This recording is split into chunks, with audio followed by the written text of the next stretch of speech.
And we're live.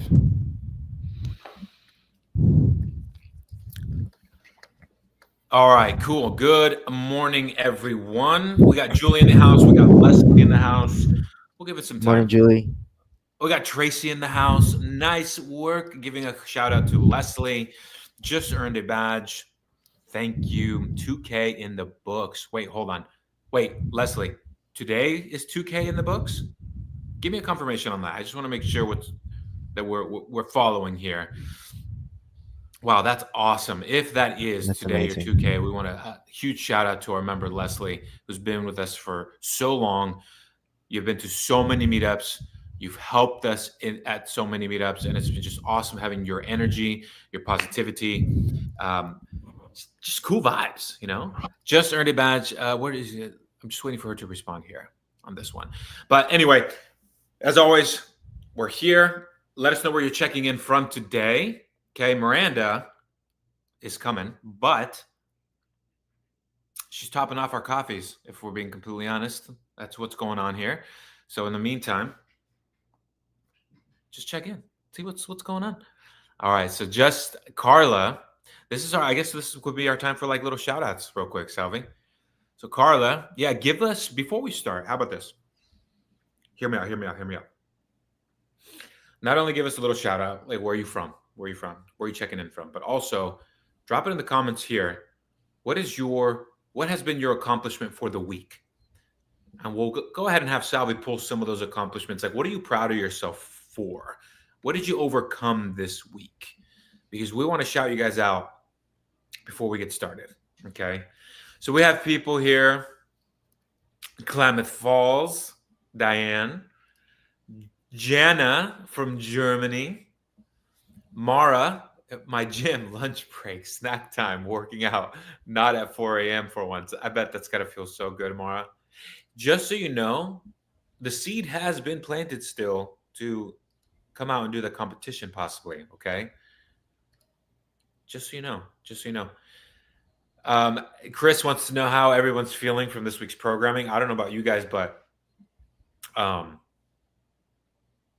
my shoulders from that Death by Step Up workout completely shifted everything for the rest of the week. Okay. Let me see here. Cheyenne. We got Jordan checking in from Cheyenne. The strength workouts. Man, we're firing off on all cylinders. This is awesome. There we go. Right. What else we got here? Started my running journey again for another race, and that's Amanda. Good for you. We got the endurance program coming out soon, which is going to be great. I'm actually really looking forward to that. Nice, Julie. Okay, go ahead, pop it in. I got a lot farther in Tuesday's workout with the Death by Farmer step-ups than I ever imagined. Got 19 rounds complete. That is amazing. Yeah, I mean, I think Blair is in the house. Did Soko yesterday. Too many leg days. There was a lot of squats. Blair calling us out on swinging or farmer step-ups? Hey, actually, Blair, I was telling Salvi that I did not swing the kettlebells because you called it out from the get-go. And I told Salvi that I felt like I honored that, but you were watching. Do you feel like I honored not as much as you swing the dumbbells? It wasn't as much as I swing the dumbbells. That's correct. Yeah. That's right. I think because they would be more likely to hit. And because we're on the lower box. We were on. Okay, so Carla, love when y'all go live on workouts. One thing I love that my old gym was watching others do the workouts. So please keep going live as you can. Okay, so I appreciate that. We do enjoy going live, actually. And actually, we've been talking to the team. Drew. We got Drew in the house. Dang. Look what Blair said. What Blair say? Julian didn't. Salvi on the other end. You see? I told you. My little legs, bro. Like, yeah, I need every help I can get. I need every help I can get. Like 4 inches taller than him. Well, I'm not judging Salvi. What Salvi was telling me, he's like, "Oh, you swung the kettlebells the other day." I was like, "No, I didn't." And I was like, "No, I didn't." I swung it more than you did, but definitely you still swung it a little bit. You know? Wow. Okay, so before we even get started as well, Blair, I promised you this last week, but I didn't hold up on my promise, so I apologize. Shout out for Blair for winning his team division High Rocks, I think. Really? I knew Correct that me you if did I'm it. wrong. Who was your teammate, Blair? Yes. Let me see here. Is Gabe? Is Gabe? Yeah. Is this like- Gabe? I'm with Salvi. Little legs don't help me either. Gabe, hold on. We're forgetting that we use the 20-inch box. Yeah. Do you see Miranda and you are the same height? I don't see her swinging the dumbbells like that, Salvi. I swing them a little bit, but not like that. Also, we use the same weight. I'm 30 pounds under you. Well, there's something to that. Do you want me to use that excuse every time we go running? Hey, just saying. Tell them what our kids were yelling while you guys were running in the backyard yesterday. What was it? They were Yesterday, saying, "Papa, eat Salvi." They not beat Salvi. They wanted said you to eat Salvi, right? Because I was like, "Why are you guys saying eat?" And they said, "Because we want him to stab him with a sword and then eat him." Whoa. Jeez. Whoa. So Man. they're like little savages. Wow. All right, cool. Well, good to see everybody here checking in, saying what's up. We have some cool things to talk about today. For starters, we stumbled upon this review of Street Parking Okay. 2025, and we actually just want to review that review because as I was reading through it, I was like, this is kind of cool. Let's talk about street parking, what it is, what it isn't. Because I think we're 8 years in. We've gone through, so many people have tried street parking. So many people have left street parking.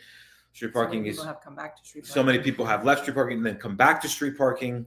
So I felt like it would be appropriate to just dive into this review and just kind of talk about it.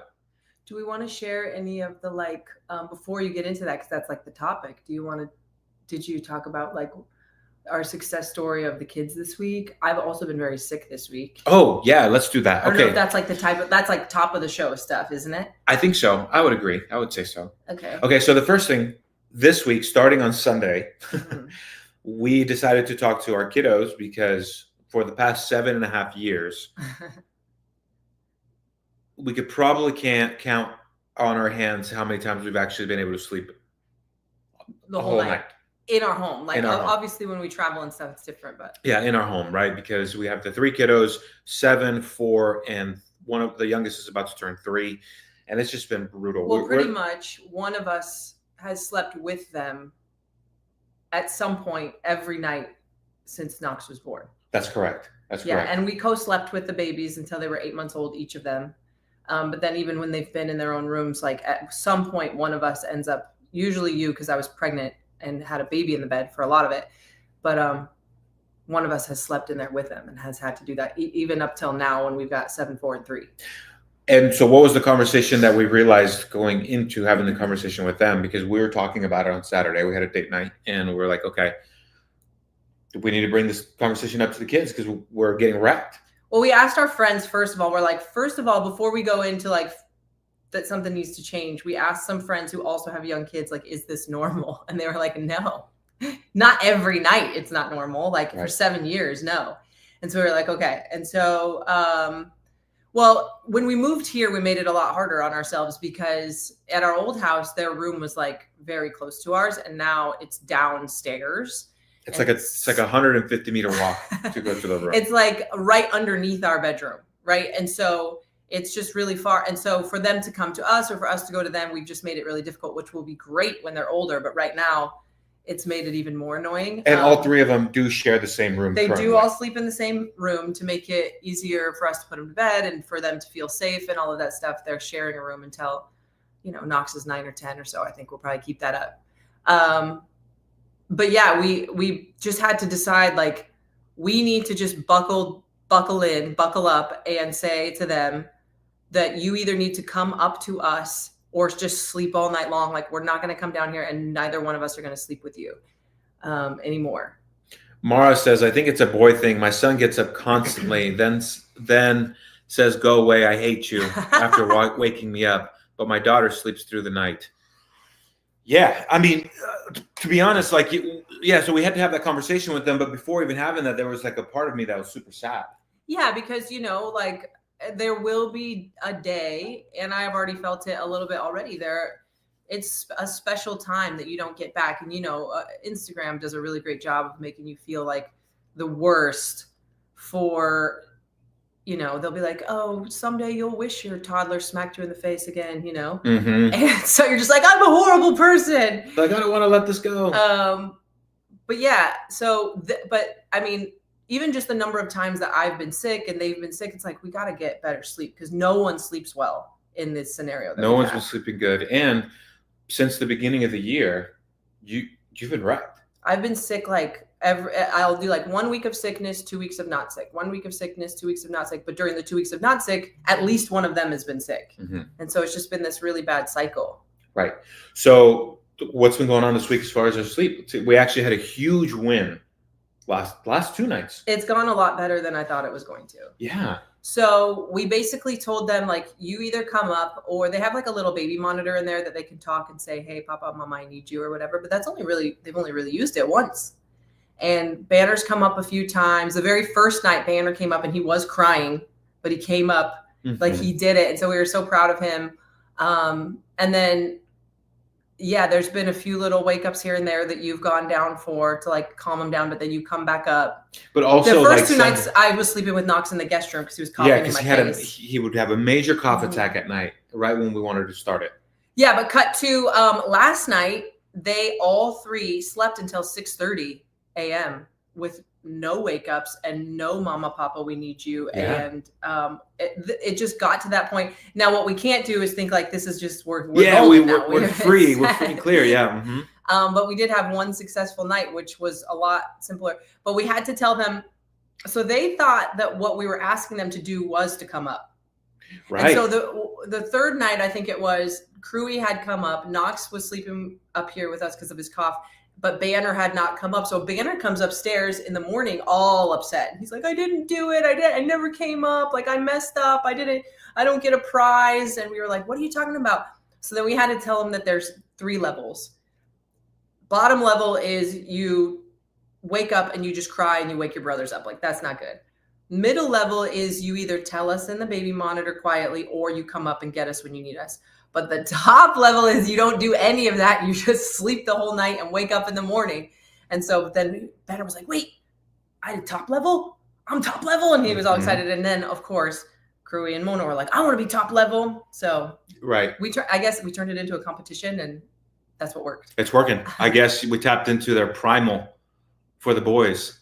And so, yeah, it's been it's bittersweet, but what we're actually telling them is, because one of the biggest things is they're really sad because they want us to snuggle them at night, and it breaks our hearts. But what we've been telling them is, hey, if you guys sleep through the night, Mama and Papa will be able to come in the morning and snuggle you for 10 minutes before we get our day started. And they were like all 3 laying on top of me this morning. Yeah. So that, we had to find that too, because I guess we didn't want that to go away.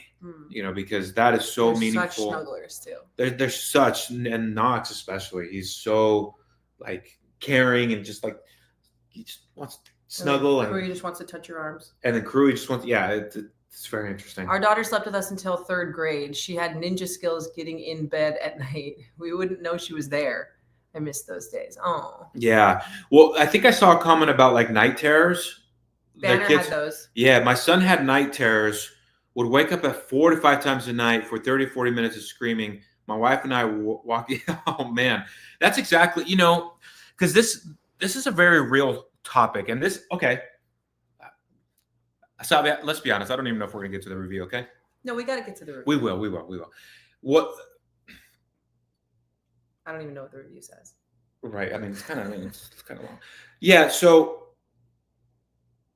when in the world of social media, when you see people, especially like fitness influencers that don't have kids, start to talk about all the things that you should be doing without their awareness of those little things like that, night terrors, because Banner went through night terrors as well. And that was very hard to see, right? His was little spiders or little bugs and stuff like that. And he just went full panic, but we've had to like really hold him down and suppress him.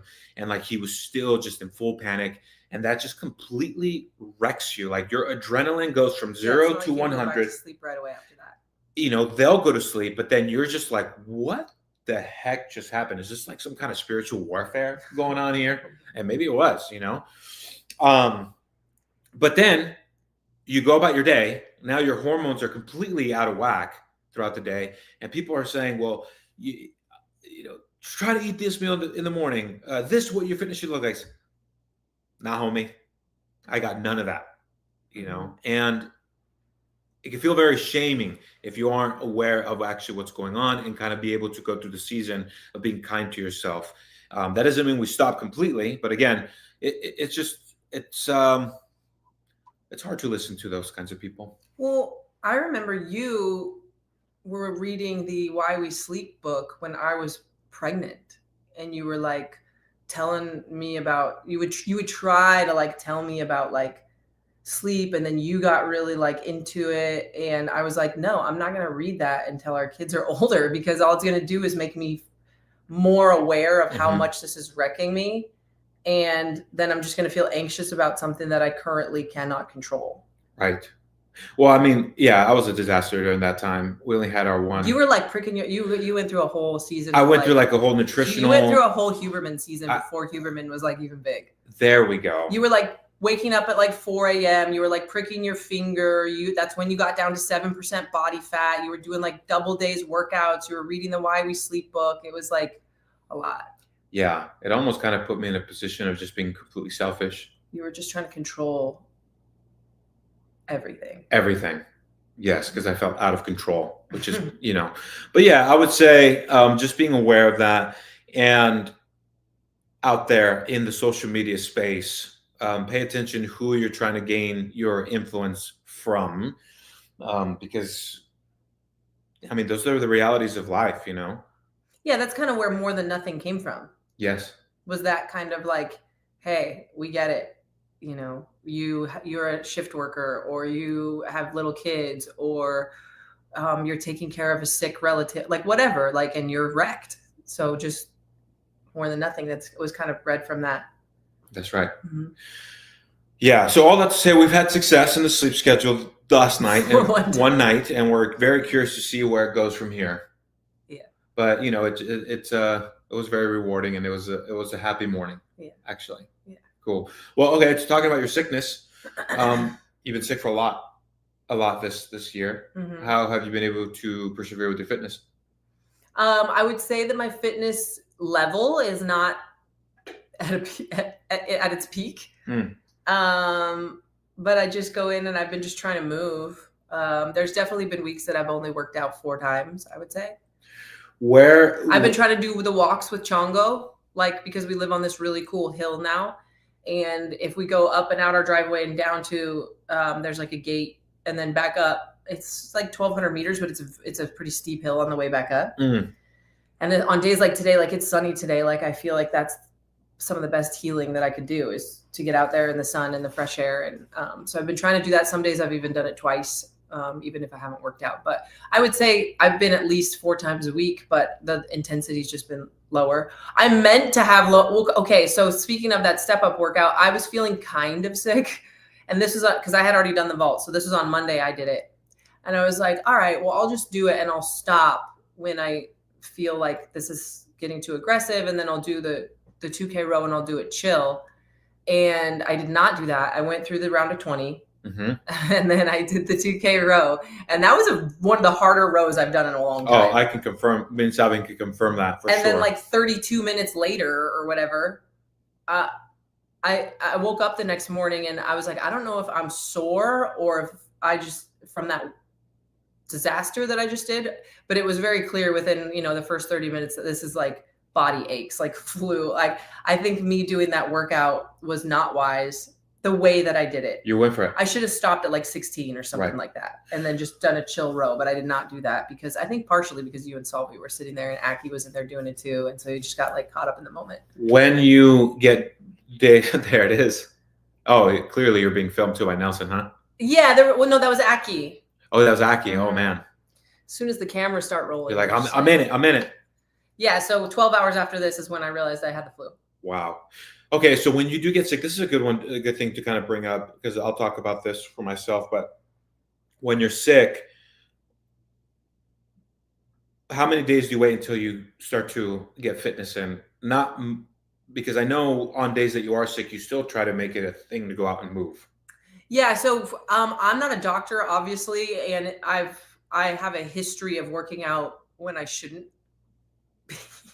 Like when my neck is broken or whatever, maybe trying to do too much. But from what I've gathered from professionals is if it's above the neck, you're like fine to be sweaty and maybe even do intensity. Like if you're stuffed up and stuff like that, if it's below the neck, like body aches, chest congestion, fever, like I guess a fever is your whole body, but all of that stuff, then it's probably more wise to rest. Now those are the days where I think one day I didn't do anything, not even a walk. The day after that. Right. But then even when I was feeling pretty bad the next day, I'm pretty sure that I walked and stuff. So, because I did take Chongo for a walk and it made me feel worse on one of the days. Really? So you just have to gauge it. But yeah, I would say that getting outside, I remember when you had COVID. Out in Utah.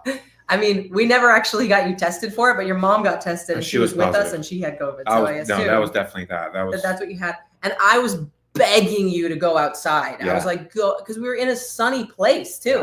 And I was like, go outside, go for a walk. You have to get out of this like dark room. And you were just like, meh. And you just you wouldn't do it. And so I do think getting out in the fresh air and getting out in the sun is really beneficial for that stuff. So I do try to do that. I'm better now than I used to be. But when I was training, I think before we had kids and they were just like constantly giving us their germs, we were talking about this. Like, I don't remember being sick almost ever even when I was traveling that much. Right. A few times I can remember where I was sick enough where I wasn't training, but. Right. But then to that, I said also like our sleep has been garbage for 7 years. Right. I was 9-10 hours of sleep every night. Nutrition was not the best. I mean, it was a lot of food and it was pretty clean, but I was also eating Chipotle like constantly. But yeah, we didn't also have like the kids all the time. Just like coughing on us when they got sick. Constantly. Yeah. Yeah. Well, all right. Let's go ahead and let's see here. I've been waiting for an intro to all SP dogs. I've been waiting for an intro to all the SP dogs, Salvi and Caitlin. Oh, they want to do a video about the dogs.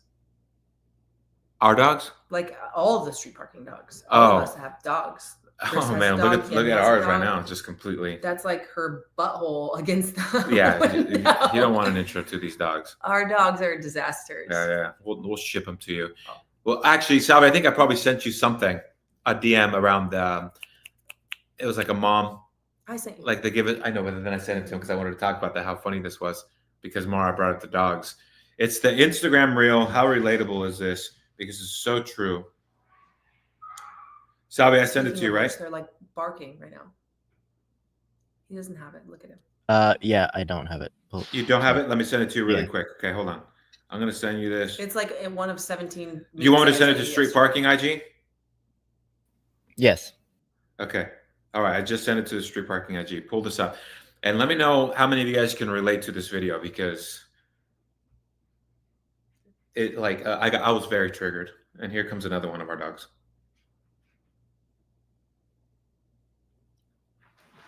Kid germs are the word. Absolutely. They really are. All right. So we bring that thing up.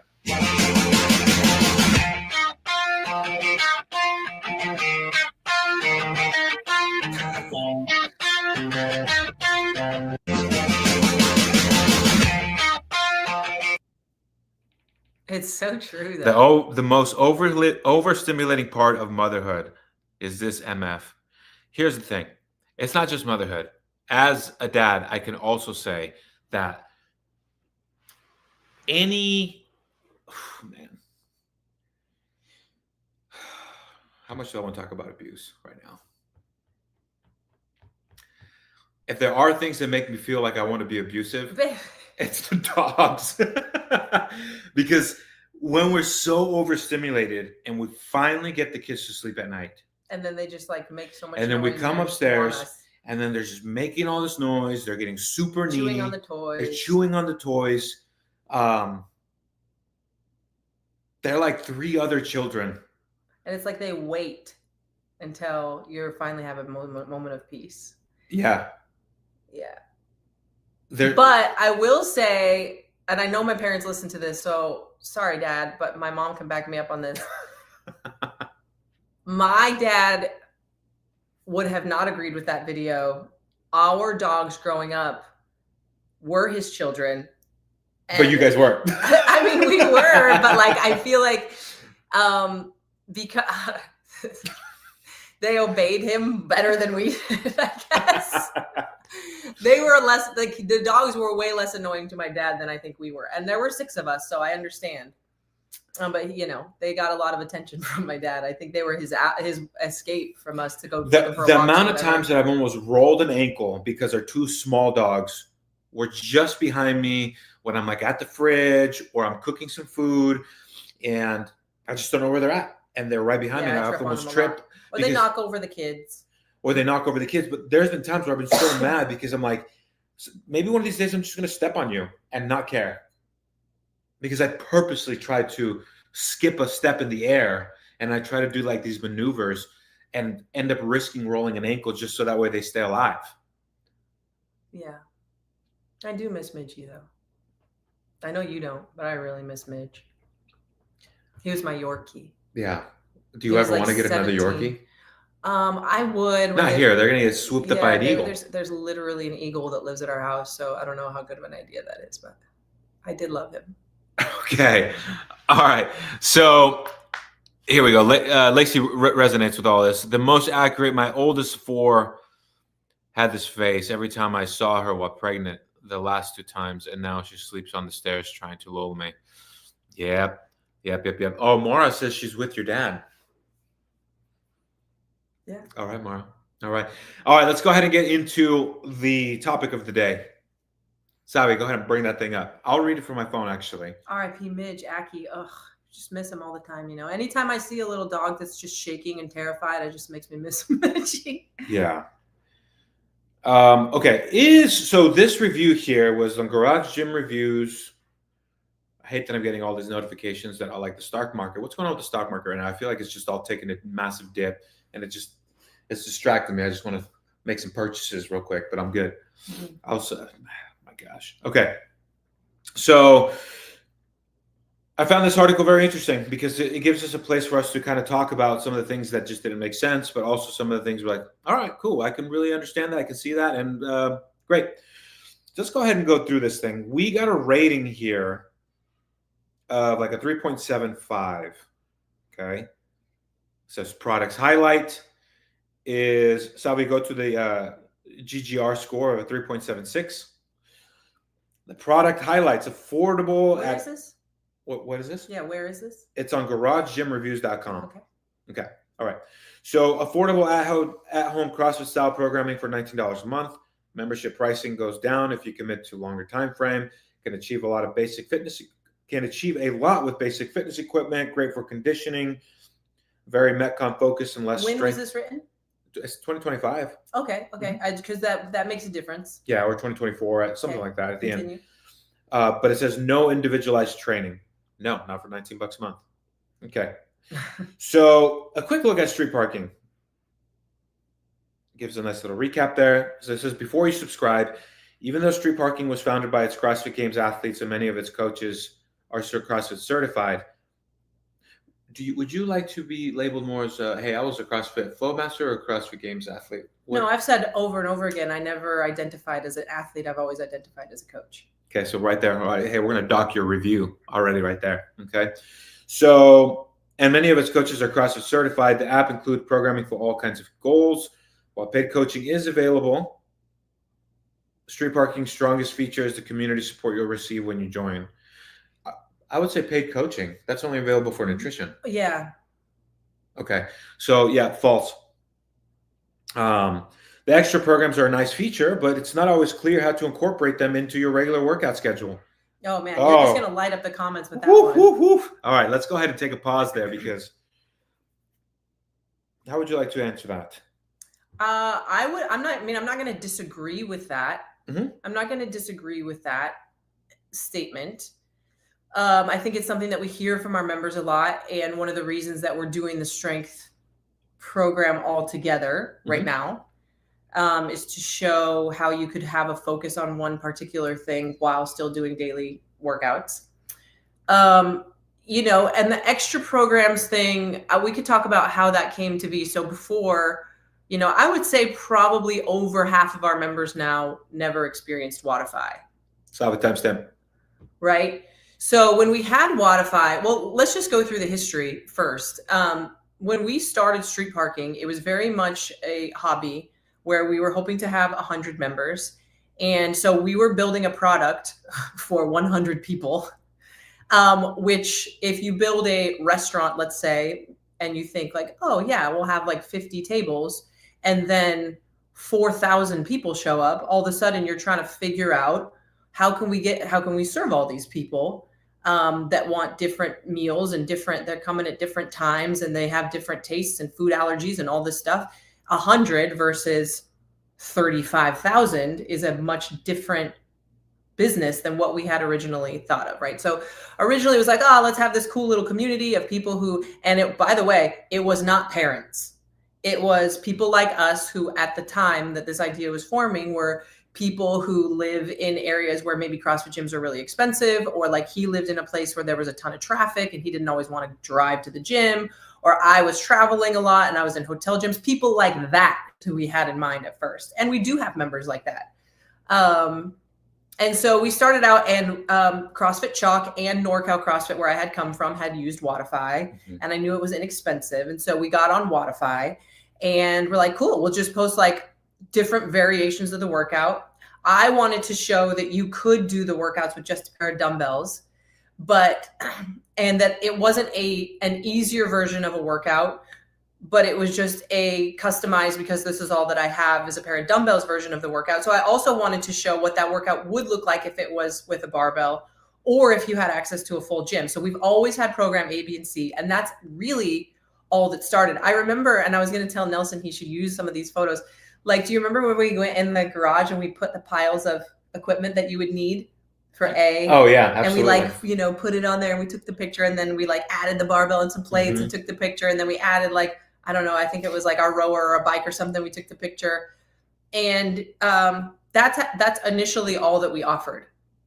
And then as we got going, we started thinking like, well, maybe people want to do some extra stuff, as they do. It's probably because people said they wanted to, because we never really did extra stuff. Right.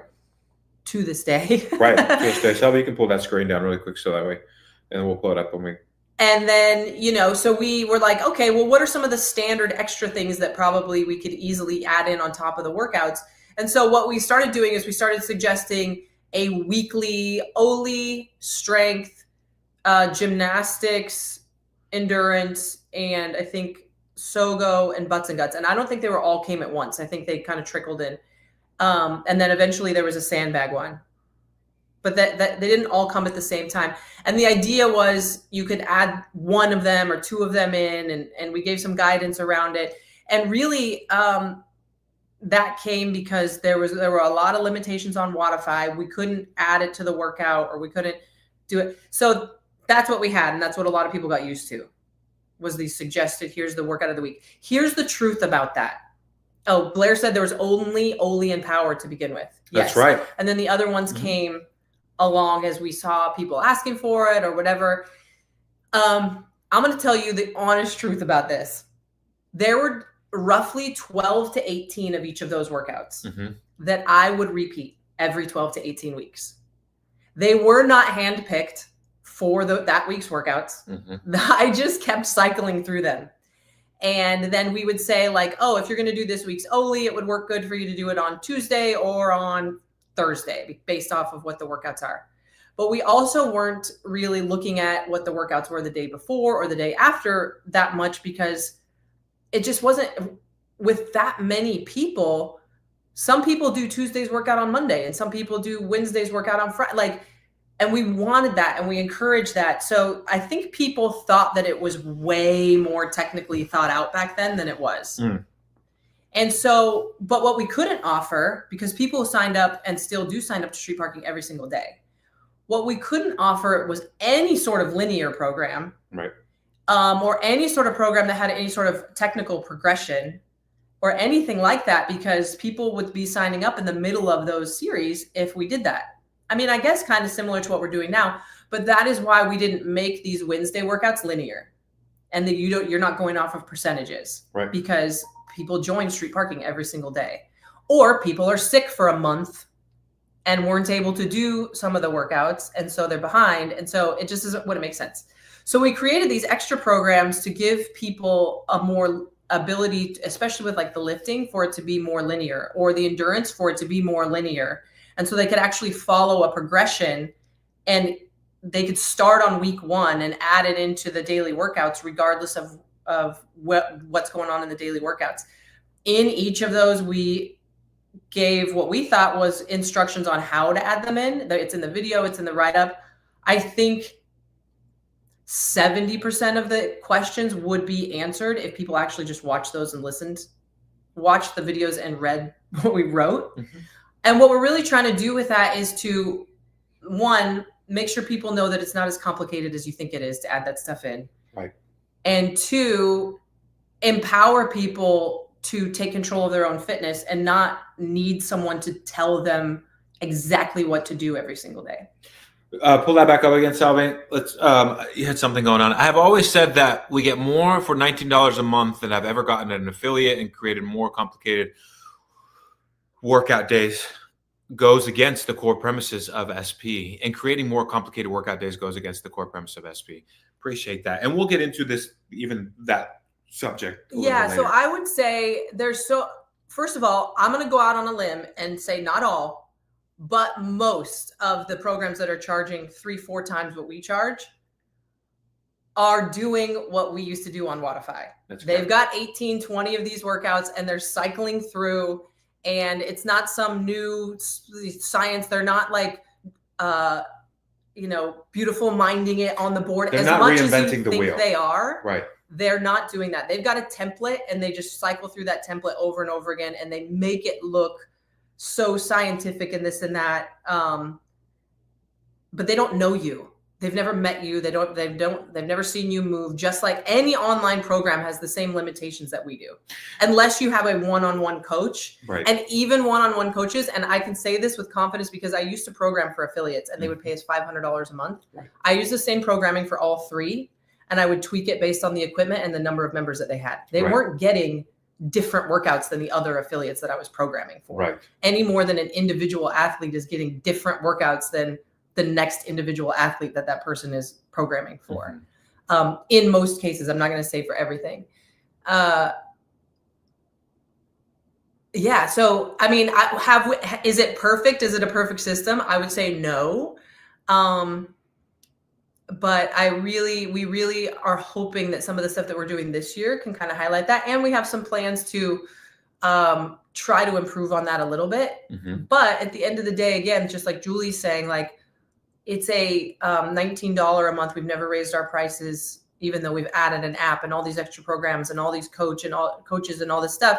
When it was just me and Julian on Wodify, it was the same price as what you guys are getting now. And so definitely improvements could be made on that, mm-hmm. but that's kind of the evolution of the extra programs. Well, one of the things as well is what we have found is anytime you add more to that main screen of the workout of the day, people feel like they need to do the whole thing.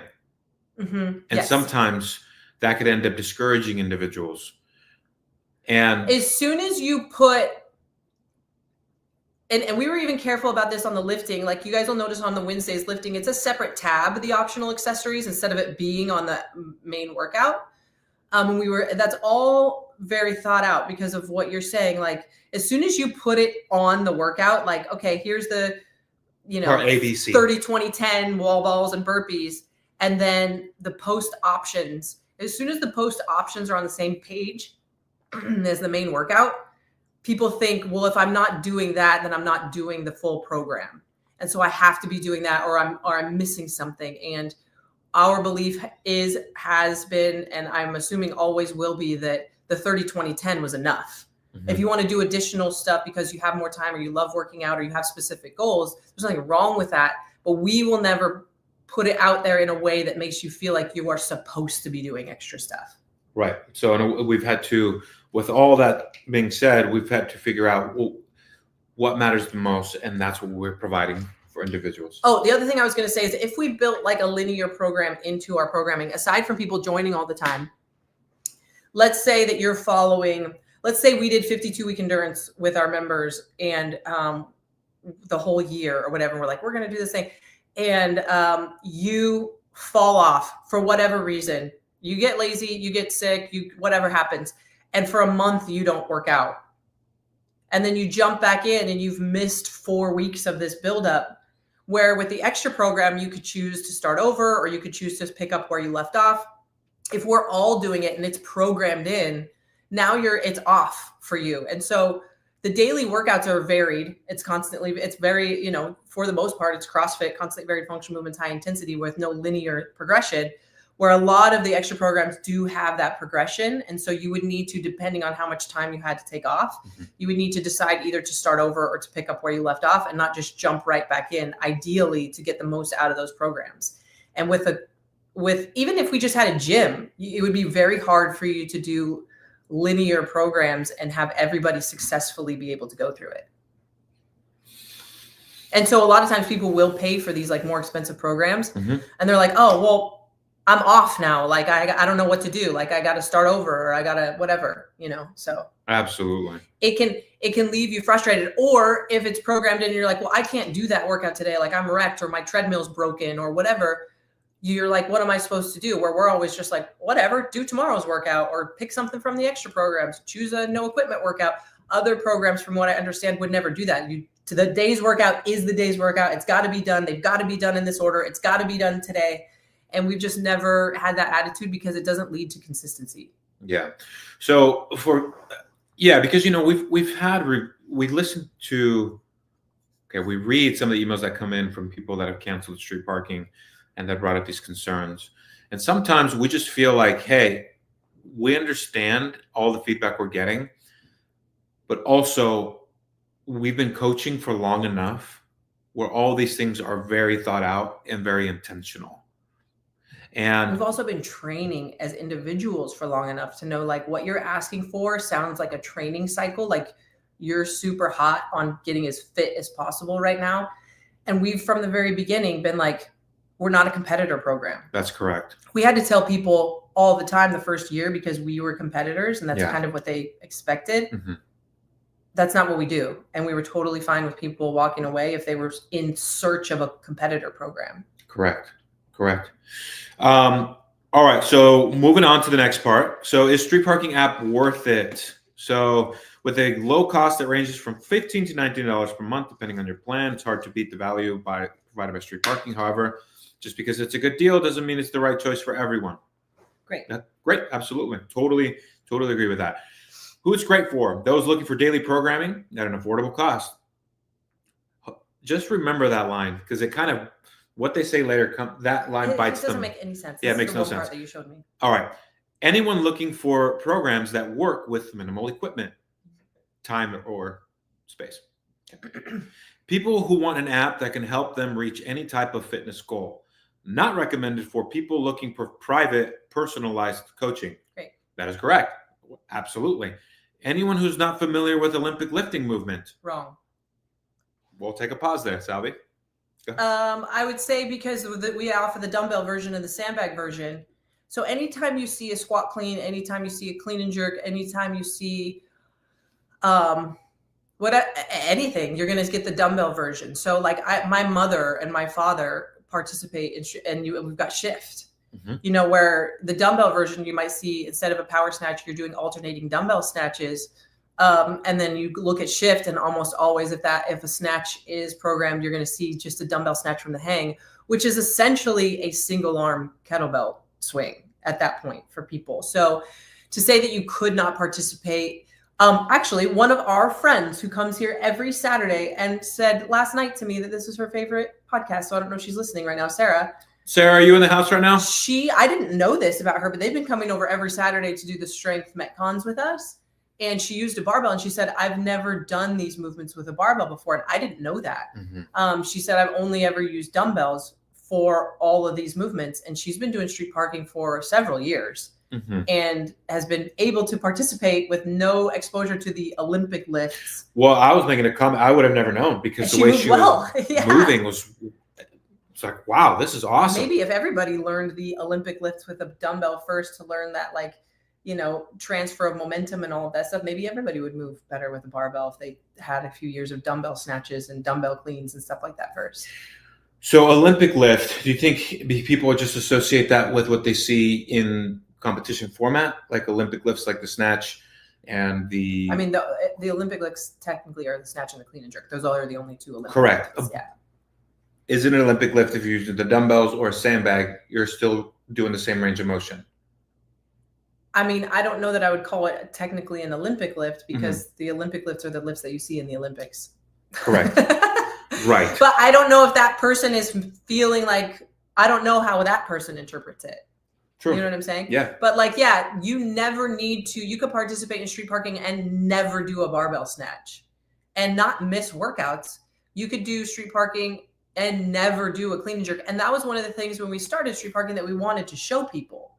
Was one of the groups that I think it's been so cool that we've been able to help are people who have kind of been like, well, I've always kind of wanted to do CrossFit, and either I can't afford it, there's no gym anywhere near me, or I am too uncomfortable for whatever reason, social issues, insecurities, to go and work out in front of others. And so we've opened the door, and other people have too. I'm not saying we're the only brand that does this, but like to say, hey, grab a pair of dumbbells and you can do this type of training, and you don't have to worry about the money aspect or people watching you or anything like that. So, right.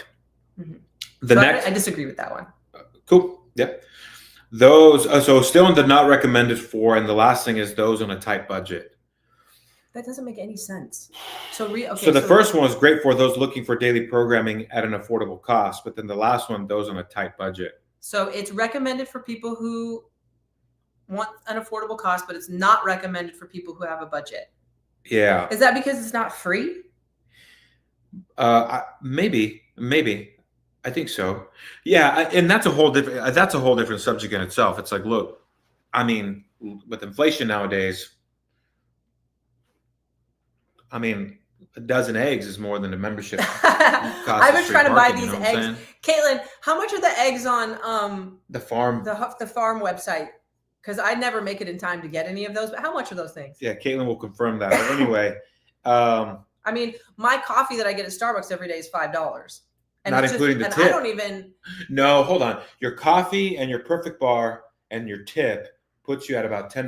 It's $10. That's about $10 every day. Every single day. Don't tell Brian. He knows. He does know. Yeah. Spotify is more the street. I mean, Spotify is a pretty good service. Though. Spotify's really legit. And then on top of that too, like Chipotle or anytime you eat out once, I don't know. I don't want to like say that people don't struggle with budgeting. I would say it's reevaluate your priorities. So there's a couple reasons why we haven't changed the price, because it's definitely come up. And I'm about to raise it in 2026. And I think that people would even support it, like, you know, for the most part, because we've added so much. But here's one of the reasons that whenever that conversation has come up that we've talked about, number one, most important reason is one of the main demographics that we're trying to reach is that demographic of people who cannot afford more expensive programming. They cannot afford more than a pair of dumbbells and maybe a jump rope. And so it's why we've always stuck to, there has to be a program A version of this workout. No matter what. Some days there's no B, some days there's no C. There's always a program A version of this workout. And then every day except for Saturday, there's always a shift version, also with very minimal equipment. For that demographic. The other reason though, is we like it to be at a price where people, even if they're not using it for all of their workouts, can justify, well, I do the vault and I do the Power 30 workouts. And so it's still inexpensive enough that even though I go to my CrossFit gym all the other days, or even though I'm training for my half marathon or whatever, it's still inexpensive enough that I can stay a part of the community and I can jump in on some of the challenges and things like that. So that is also another reason why we've wanted to keep the cost low, so that people can participate at the level that makes sense for them.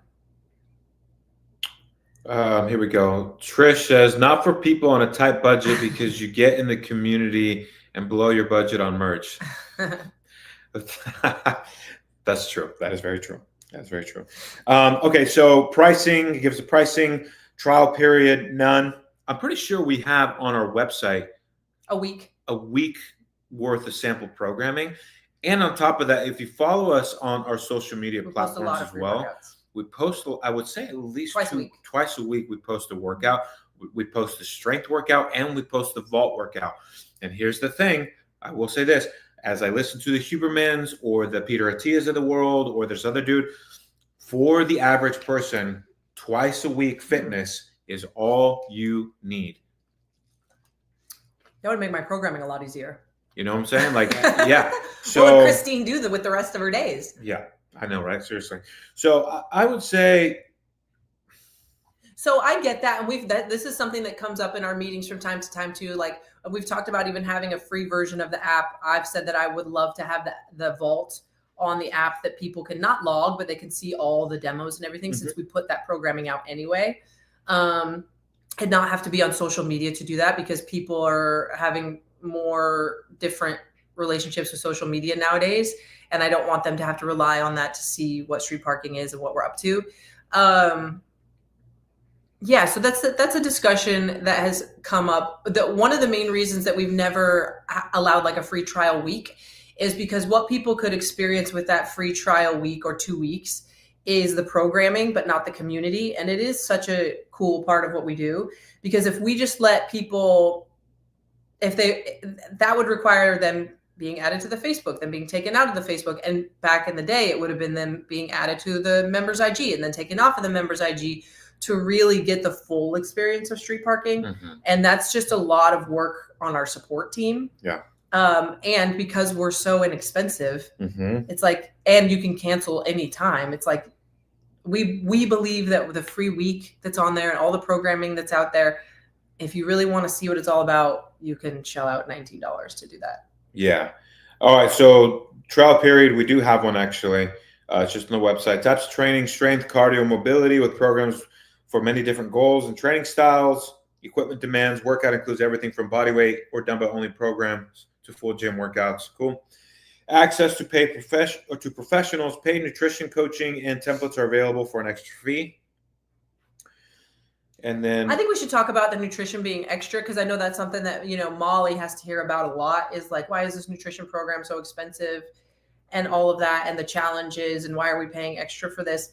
Part of what allows us to keep the regular membership at $19 and offer as much as we do for free, even with all the recipes and even with all of the like Palm Method and balanced plate programs being free and all of that stuff, is charging extra for challenges or charging extra for some of these. I mean, you're getting a nutrition program that's a daily video with Molly and EC. Like, I can't think of two people that are more qualified to take you through that.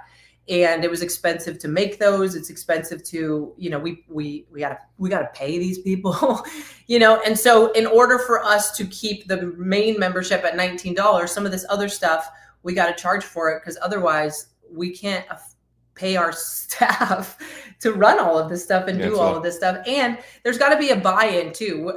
When it comes to challenges and like nutrition programs and stuff like that, it has been shown, and EC has talked to us about this a lot. It has been shown over and over again that if you give people that kind of stuff for free and they don't put anything on the line for it, they're way less likely to see it as valuable and actually follow through. So there's like a psychological element to some of that as well. Nice. All right, moving on to the next thing.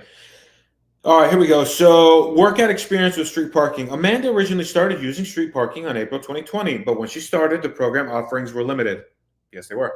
So she didn't use it very consistently. However, she's been using it consistently since January of 2023, following the workouts 3 to 5 days a week.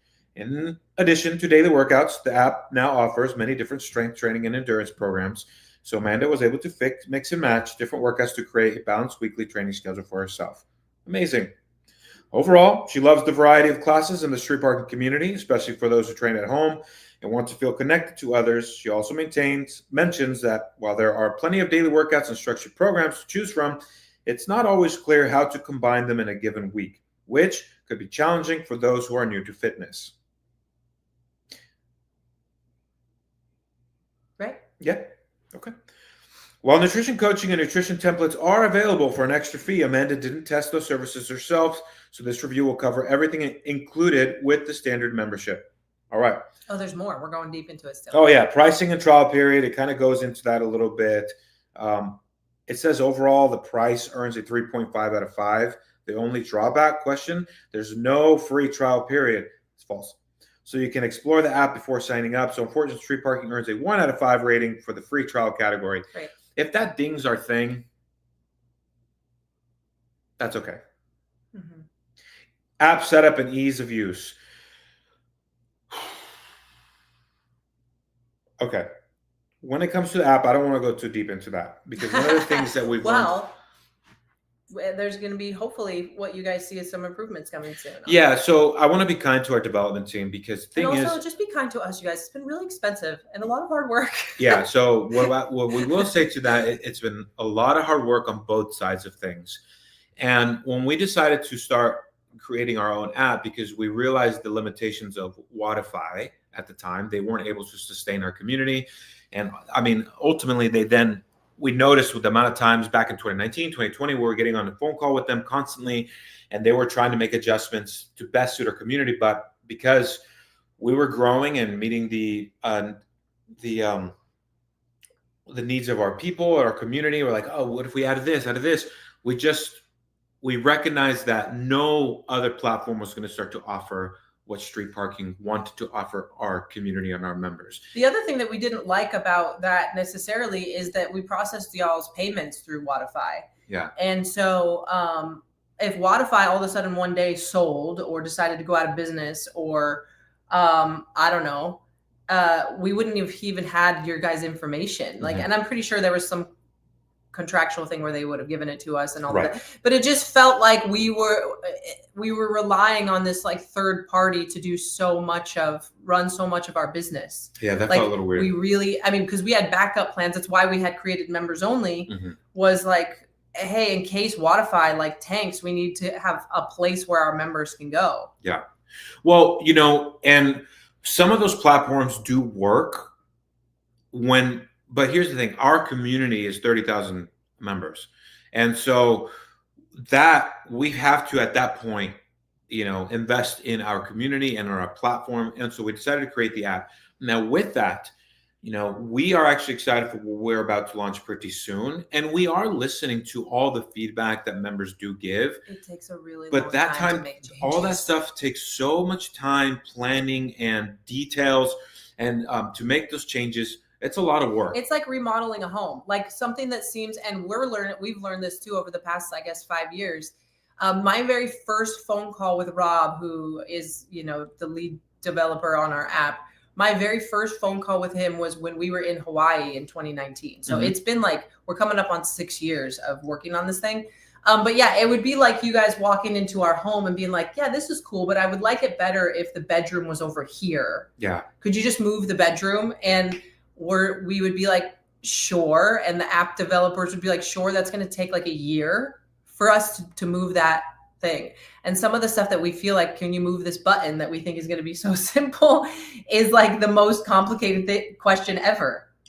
Yeah. And here's the thing, the things that we can fix quickly, we definitely have conversations with the dev team and we make those adjustments. But some of the things that are being asked of, it's not a no, it's not yet. And we have so many other things in development first before we get to some of those things. But again, stay tuned because we're about to do something pretty soon and we look forward to the future of the development when it comes to the app side of things. Or it goes back to a couple of things. It goes back to is what these specific members are requesting, does it align with who we are and what we're actually trying to offer people. Somebody said just a minute ago, like, those who are new don't necessarily need extra. Just finding the groove with the dailies is great. And I agree with that. So when that review says if someone's new to fitness, they're not going to know how to add in the extra programs, that would be what I would say is, well, if someone's new to fitness, they don't need to ever even look at the extra programs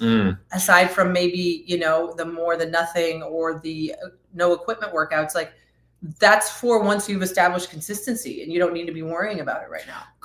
Sally, pull up Chris's comment really quick. Chris, this is our brand designer. Yeah. Currently working on something for the app related right now. I mean, it just the amount of resources it takes to do that. And here's the thing too, here, full transparency, like, we are a self-funded business, and we love that. Like, we don't seek private funding. We've stayed away from all of that. So we are just kind of like, hey, we're taking one step at a time. And we feel like we've been pretty smart with how we've approached running street parking. And so anyway, those are all things that as business owners, you start to really understand. But yeah, the development of an app is no joke. And we got badges. It's been great. There's so many things again, but yeah, I really like your analogy of, that's like somebody coming into our home and saying, well, I don't like the bedroom there. Can you move it over here? It's like, yeah, sure. We can do that to make that work because, or even if 100 people said that. Oh, well then one of them's going to say, can you make it downstairs? And the other one's going to say, can you take it upstairs? And one of them's going to say, can you make it smaller? And the other one's going to say, can you make it bigger? And But again, it's not, what I liked about what you said is, it's not no, it's, yeah, sure, we can do that. But now we got to call in the contractor. Hey, how long is it going to take to move that over here? And then you have to change things up. So there's just so much that goes into that kind of stuff. But yeah, for the most part, again, we look forward to some of the things that are about to come out very soon, actually.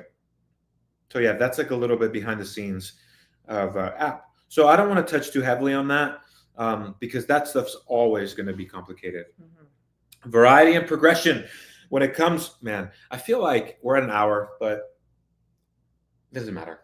I mean, yeah, it doesn't matter. I don't know how much longer this thing is. As you guys have seen, the Word on the Street show, and I mean, there's just so much to talk about, and we've loved having conversations with you guys.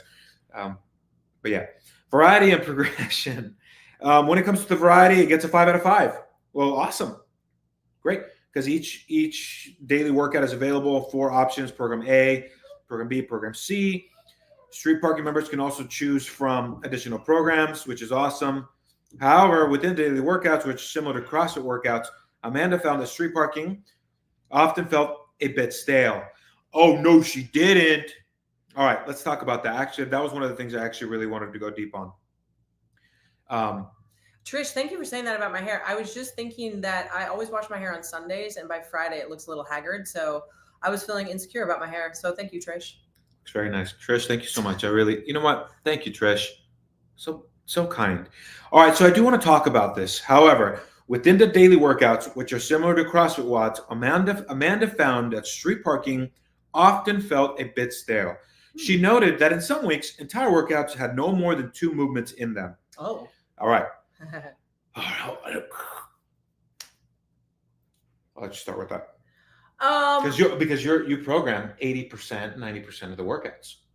Yeah. So, the first thing that I would say is that, because we get this from longtime members sometimes, and I try not to take it too personally because, number one, if you're seeking entertainment from your workouts, there's not anything, we do try to make the workouts fun as much as you can make a workout fun.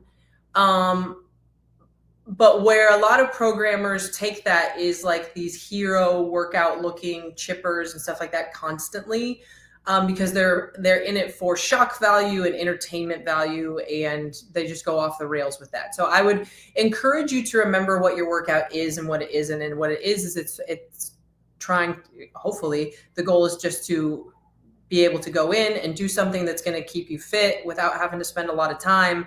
And then you're done and you're on with your day, and you're now able to use your fitness to improve your life. It's not your source of entertainment for the day, every day, hopefully. So anytime you follow and this is where we always laugh, because I come from a bodybuilding background before CrossFit, and it's like, you want to talk about stale and boring. Oh my goodness. You want to, and then sometimes we'll get emails from members that will say that they feel the programming has gotten boring, so they're going to go train for a marathon. And I'm just like, that's always very interesting to me, because you want to find something that's stale and boring.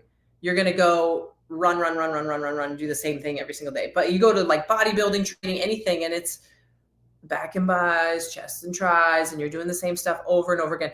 Any program that you do, whether it's CrossFit.com, Street Parking, if you do it for years and years and years, you're going to get used to it. There's going to be some repetitiveness of it. That's just the nature of that you're consistent.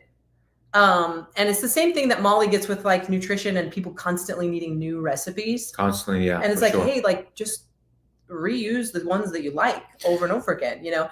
So that's the first thing that I was going to say about that. Now, talking about the couplets. So that's a workout that only has 2 movements.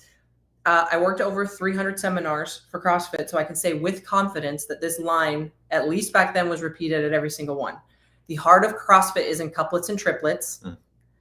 Then you add on single modality, which I think if we are lacking in any of the areas of classic CrossFit, it is this one. Single modality would be like 30 muscle ups for time, 30 clean and jerks, deadlift 1-1-1, where it's only one movement. I would say that's probably the CrossFit-y thing that we do the least. Mm-hmm. And then after that is when you add on movements that are 4 moves plus chippers. What a lot of affiliates have done, and I'm not aware of this now as much as I was in the culture 10 years ago, I guess. What a lot of affiliates or CrossFit gyms had done at that time was chipper, chipper, chipper, chipper, chipper, Fran, chipper, chipper, chipper, chipper, chipper, Grace, chipper, chipper. And it was like these like long 10 movements. And so the heart of CrossFit is in couplets and triplets. Why? It is easier for me to program intensity with 2 or 3 movements than it is in a 4+ movement. You take a workout like Fran, which is thrusters and pull-ups. A thruster is a squat and an overhead press. A pull-up is a pull with your body weight. None of those movements have interference with each other, so you can very easily go back and forth between the two and keep moving. Now, as soon as I look at a workout and I'm like, oh, this is like a 40-minute thing, from rep number 1, I'm not pushing intensity. Movement number 2 affects movement number 4, affects movement number 6. And so there's just a beat down that happens throughout the course of this time. And it's great to program in, but it's not going to maximize your intensity. And that is why the heart of CrossFit is in couplets and triplets, is you can create a higher intensity workout with those. And, you know, go back and watch previous episodes of me in my car about why intensity is so important and why it's one of the tenets that we make sure that we consider in all of our programming. And would you say that's where Fitness Freedom then got born as well? Yeah, fitness, and that's the thing too, is it's like stale. Okay, so you have the options of all the extra programs, but even on a given day, you've got up to 4 options for one workout. And even within those 4 options, we encourage you to play around with it. So for example, we have this like running path in our backyard. Never am I going to write down for you guys on the app. It's not going to say, okay, if the workout's power cleans and running. Never on the app am I going to say power cleans and run a exactly 350 meter hill, because that's what I have. It's not what you have. Or I've been doing these sandbag carries on the hill as opposed to running. And we encourage that type of stuff. Like, use the equipment that you have, add in the movements that you like.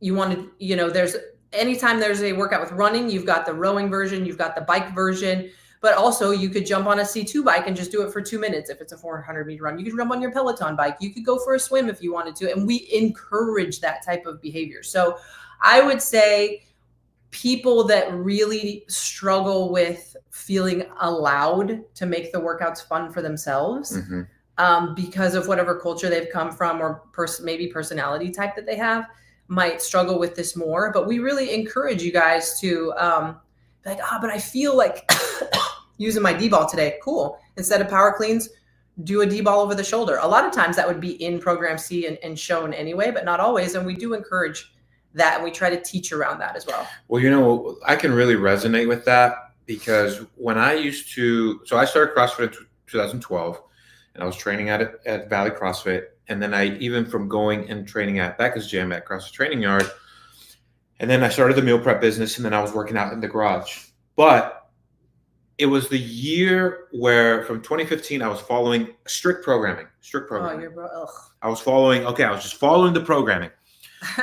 In 2015, I was the one complaining about it being boring when I showed up. Yeah. And then in 2016, I didn't qualify, and then things got busy. I had to really reevaluate my life, and I started buying equipment I had all the equipment in my house because I was training people in my backyard. But for some reason, I was still stuck in the mindset, if I'm not doing this programming or these workouts, am I doing the right thing? Mm-hmm. And it sounds so crazy, because I had to really mentally break that. And then for me to take fitness and make it fun for me, it was like, well, what am I going to do that's going to how am I going to be the most consistent with my fitness? And ultimately came down to have fun with it. Mm-hmm. And I already knew what I was doing. I knew how to program workouts. And then I was really able to cater workouts and for my weaknesses, what I needed to work on, and that's when I started having so much fun, and I broke the mold, and it's been going ever since to this day, even with our street parking programming. Salvi and I will constantly change it up. We'll take the template and we'll adjust it and have fun with it, because that to me is what's going to keep me the most consistent. Now, some people don't thrive on that. Some people really like the structure. And I almost never change the workouts. You never change the workouts. Yeah. But I will do the different versions. That's correct. You will. But that's one of the things that we have coming up, like in Project April, where we're going to encourage everybody to only use a pair of dumbbells, right? Because we do always want to remind everybody that, yes, you can use your ski erg and your D-ball and the rings and, all of this stuff. And what we were talking about recently was the culture of at-home fitness has changed dramatically over the past 5 years. So our messaging at first was like, hey, did you know you can work out at home? And now it's like everybody knows that, but somehow they've gotten back to this place of feeling like they need to do all this stuff just like they are back in their gyms, because the online programming culture has taught them that even if you're just at home, it's got to be complicated. It's got to be long. You've got to have all this stuff. And so we've continued this tradition every April of saying, hey, we encourage you guys to, for the entire month, only use a pair of dumbbells, to remind yourself that that's truly all you need. And that's all that it takes, is to keep it simple. But yeah, I very rarely change the workouts. Yeah. Me and you approach fitness in a very different way, but but we're the same way with food. Yes, we're very the same with food. Like Absolutely. I'll freaking eat deli meat and yeah. And I guess I thrive on simplicity, and I just don't, I put a lot of time and effort into creating the programming initially, but then once it's there, I'm just like, all right, this is what we're doing today. And I don't really think about it too much. Yeah. And that's where I wanted to be very clear about something. Miranda and I, we can program workouts and make them hard just for the hell of it and say like, all right, here you go. You want hard shit? Here's some hard shit really quick. But again, we're doing it for the wow factor, and we're not trying to do that. That'd be like having a friend come over and be like, I want to work out hard. All right. I don't think you know what you're asking for. Fine. 50 cals on the bike. Sub 2 minutes. Well, that's one of my, like, when somebody underestimates the workout, and it's always those, going back to the review, it's always the couplets. Nobody looks at a chipper and is like, oh, this is going to be easy. Right. You know what you're in for. You're like, this is going to take forever. I'm going to be sweaty, whatever. Where you look at a couplet and you're like, this is not going to be that bad. And unless you've been doing it for a long time, and then you just know. This is what I wanted to say. When it comes to fitness freedom and how I approach my fitness, or how we do, we've been blessed, and we have the luxury of being able to now have a barn set up with rings and ropes and have all this equipment that isn't necessary. And again, our core belief with street parking is literally all you need is a pair of dumbbells. Mm-hmm. But we come from a background where we have so much fun with that stuff. And so we're also, because we know who our audience is, we never want to make people feel like they need to do the ring muscle ups, the rope climbs, the overhead squats, the like the high skill gymnastics movements. I love them. I love handstand walks. I love strict handstand push-ups. I love all those things. That has not left me at my core. But because of the knowledge that we have, I'm able to then see a street parking workout and then customize it and have the fitness freedom to make it work for my ability. And that helps me stay super consistent. But I wouldn't do that to our 90% of our community, you know? I was looking at some workouts from 2017. You know what also it is something that is said sometimes in the emails when people cancel is they say the programming has changed. And I don't know if Alex or Chelsea are on here right now, but I'm just going to out myself right now. I was programming for April yesterday. And our programming, the way that it works is like one of us, me, Alex, or Chelsea will program a week or 2 weeks. We put it in this thing called the programming hub, and then the other 2 people look at it to make sure it's not crazy and to give some feedback. And then usually things get changed a little bit and fixed and tweaked, and then whatever. So I had told them, hey guys, I programmed the first 2 weeks of April. If you want to go check it out. Most of these workouts were pulled directly from 2017. But it's always so funny to me because people will say like the programming's changed. And it's like, I do that kind of stuff all the time. Yeah. I mean, because what is it? 8 years. We're on 8 years. Like sometimes it's like, you don't need to reinvent the wheel. Like go back and gain some inspiration from the programming from the past, and be like, oh, that's a good one. Like, yes, I'm going to use that one again. It's been 8 years. I think it's okay that we repeat it at this point, you know? But people will say that sometimes. And I'm like, I don't know where they're getting that idea from. And sometimes I think it's their fitness has decreased or something. And so they can't I don't know. It's very interesting to me when they say that the programming's changed. What would you say? Okay. So this is me trying to process this. So you're going to have to help me out with this. And this is how our marriage works. We try to process things out loud and then we help each other out. There's a culture out there in CrossFit, as the people that we've even competed with or are growing up, and reality is, starting to set in, we're getting older, we start to exclude certain movements like overhead squats or certain ranges of motions that we know, kipping pull-ups,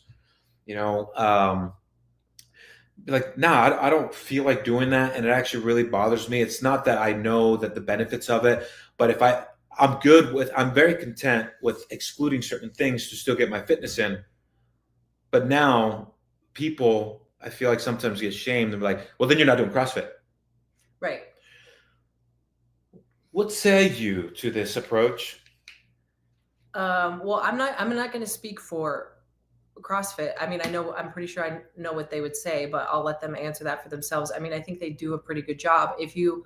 It's like, where are you getting this information from? Because I think that they do a pretty good job of still highlighting like very elderly people or very overweight people who are never going to do those movements. Well, I would say it's less on CrossFit because they're not really in control of their own narrative at the time. It's more of like all the media channels talking of CrossFit. Well, that's what people say. I can't do CrossFit anymore because it's my shoulder or whatever. I have a bad shoulder and I have a knee that has a past injury that can feel not the best sometimes. And so there are certain movements that I don't do. Other people have other movements that they don't do. I would say, and again, I don't want to speak for CrossFit. This is just for me as a coach. You need to be able to pick something up off the ground. You need to be able to raise and lower your center of mass. And I want to call that a squat, but someone like my mom is not going to full depth. I will have her go to full depth if she's holding on to like the pull-up rig or something like that. But with weight, she's not squatting to full depth. And you ideally need to be able to put something over your head and push your body up off the ground. Like, these are the movements that we need to figure out a way for you to do them. And I'm going to encourage you to do them like my mom, even if you can't hit the full range of motion. I would never tell my mom, okay, just stop squatting, because that would mean stop sitting down and standing up. Stop pulling from the ground. Back injury people, don't ever pull from the ground, because that means now you can't pick up your child or your groceries or your pair of shoes. So there are certain movements where I would never say we're taking that out. Mm-hmm. Now these fringe movements like overhead squatting, handstand walking, handstand push-ups, even kipping pull-ups, even maybe strict pull-ups. I might be okay with somebody doing ring rows or inverted rows. Feet on the ground. You know how we have the little pull-up bars that we can lower and Right. you can leave your feet on the ground and still pull in that vertical plane. So there are certain movements where I would say like, no, you never need to snatch again and you're going to be just fine. But I do think there's value in a dumbbell snatch if you could still do that. Mm-hmm. You never need to overhead squat again, or maybe from day one to the day that you die, you never do a single overhead squat in your entire life. I still think that you can develop a lot and never have to do that movement. So there are fringe movements that have value, but if you've got injuries that prevent them and you're more likely to aggravate those things by doing that stuff, then there's diminishing returns. The ROI is not there. The ROI is not there. That's yeah, correct. That would have been a much shorter way to say what I'm trying to say. Yes. I like that W lit comment here. People aren't, Salvi, can you pull that up, please? People aren't always willing to admit their fitness or life has changed, not the programming. Yeah, I think so. I mean, we'll remember workouts from the past or when we redo them or whatever and just be like, oh man, like I'm not up to using that weight today. Our classic 10 down to 1, the very first workout we ever programmed, Mm-hmm. which was power clean, shoulder to overhead, back squat, burpee over the bar. When we did that workout on January 1st of 2017, I was using 95 pounds. Mm-hmm. I could still use 95 pounds for that workout, but I can tell you right now, my time would be much different. Right. And as would mine. It's not because there's been anything lacking in the programming or because whatever. It's that I've had, I guess I was pregnant when that workout first came out, but you guys know what I mean. Mm-hmm. I've had multiple babies. I'm 8 years older.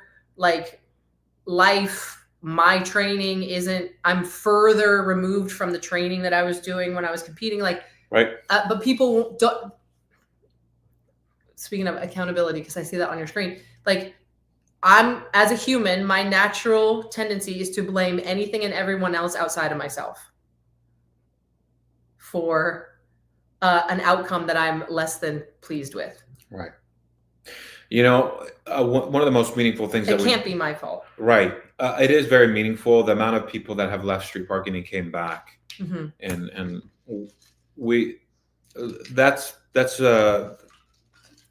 that speaks volumes, and we're very grateful for that. And maybe we haven't done a good enough job of speaking the way we're speaking now, so people understand, like, because even within CrossFit or the style training that we do called CrossFit, it takes patience. Right. It takes so much patience. Well, you're not always going to be at your peak. Like, to expect your fitness level to peak and then stay there the rest of your life is very odd. It's an odd way to think. Mm-hmm. Mm-hmm.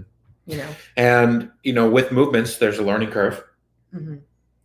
Anybody can just roll up to an Orange Theory class or a Zumba class and move, which is cool. I mean, I wouldn't say that anybody could move well in a Zumba class. Right. Agreed. I don't know, Trish, what do you think? You can roll up to a Zumba class and just crush it? What do you think? Yeah, I would say, there's like a learning curve to this methodology. But you also don't need to go that route. Like, you also can just grab your pair of dumbbells mm-hmm. and just do it on day one. Like, do you know what I'm saying? Like, you don't have to learn those movements is what we're trying to say. Nice. There are benefits to it if you want to go that far, but also you don't have to go that far. So you're keeping it so simple that it's almost frustrating for people to wrap their heads around that. Maybe. Okay, good. All right, so the next thing, Salvi, is accountability and interactive features. Some members also work out together, so she kind of gives praise on the community. The community is a 5 out of 5, which is super awesome. Why are they comparing? Would they choose one specific program to compare it to? Yeah, they chose as another thing that they chose to compare to. So is it like a promotion for that program? Maybe. What's their motive here? $200 a month.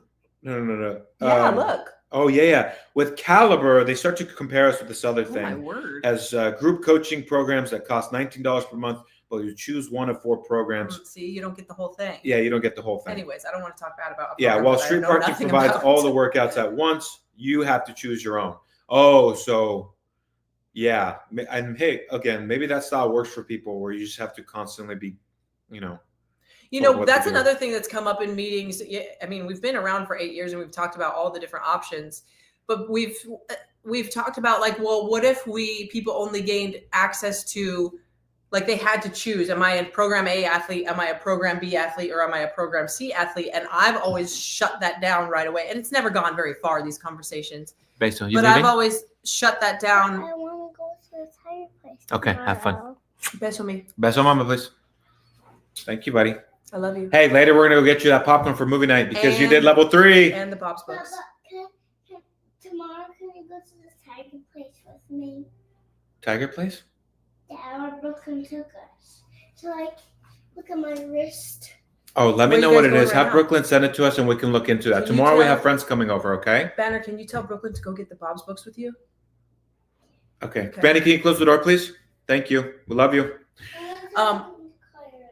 Okay, deal. What I was saying is we've talked about the idea where people choose which track they're on. Like, I'm an A person, I'm a B. And I've said absolutely not, Mm-hmm. because someone might sometimes work out in their CrossFit gym. Sometimes they're on the road at a hotel, and sometimes they've got some stuff at home. So what our message has been is you don't have to do a different program. You don't have to commit to one set of equipment or commit to any of that. It's like wherever you're at and whatever you've got that day, you've got the resources for that. So we've all, because I think that's another thing that a lot of programs do is they have you choose like one track or one set of equipment that you have, and it doesn't always apply. Right. So I do like this. So overall, street parking is better for those who want a strong community and prefer to choose their own daily workout. And I guess the comparison to that other program is best for those who want a clearly structured program with the option to hire a coach in the app for $200. And yeah, and we're not knocking if that's someone's approach, like they just want to do it and set it and forget it. But what I will say to that is, I was laughing at Trish's comment. what happened? What Trish say? She said, in one of the Caliber success stories, the man is wearing fingerless gloves. What more do you need to know? Trish, are you a member? If not, can we just set up Trish with a membership on us? Trish, are you a member? We're gonna get you going on a street parking membership on us. Your presence and your comments are But just also, if you wear fingerless gloves, we accept you. absolutely right. We don't shame anyone. If you want to wear fingerless gloves, that's totally fine. We might not use you for a testimonial, but we'll great. Yeah, we're not knocking on that. What I have found, though, I think your cousin wears gloves. we've called them Well, out on that. back squatting. Well, back squat. We've called them I out was on like, that. what's with the gloves, Alex? Yeah, for sure.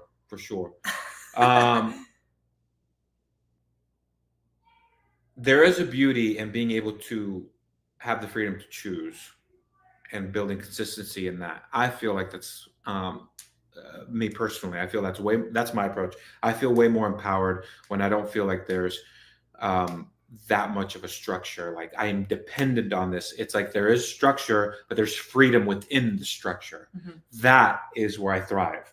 And I think that's where, not to bring like the game stuff into it, but I was just thinking, when you were talking, the people that have been in the space for a very long time who still have the energy and are still excited about it are the people who never went too hardcore structured. So That's right. I think this burnout of these younger athletes, What you can give us, Beso? I think the burnout of these younger athletes is what you're talking about and how your training used to be. It used But to be we had- horrible. We had Jason on here last week. He's still super passionate about it. Super. Besos. Love you, buddy. Can you close Can the I door have a for us, beso? please? Bye, Koji. Okay, come on. You got a gun? Please pause. You're gonna shoot the bad His guys? kids are leaving, so our little ducklings are leaving, so we're giving them besos. So please pause. Careful, buddy. Don't kick over the coffee. Beso. Thank Love you. you. Besitos. I want to hug. Okay, buddy. So have fun today, okay? Beso. Thank you. Thank you. No cough drop. Go. It's not candies. Your Go. jacket looks cool though. You look cool, buddy. Thank you. Yeah, I think that what I would assume a lot of the burnout from these younger athletes or the athletes that are coming up is it's just like they never learned how to have fun and they're never allowed to have fun. But you look at like even the people from my 2015 team, you've got Jason, me, Molly, Pat. I've had recent conversations with Pat Barber. And because we all came from this background of it's supposed to be fun, we're all still very invested in doing it. That's the way. That's the key. Mm-hmm. We're still very excited to talk about it. All of us, you know? Well, I want to bring up something that Salvi said yesterday when we were talking about jiu-jitsu. Salvi, pop on the screen real quick. We were saying something about jiu-jitsu and how you tried it out for a month.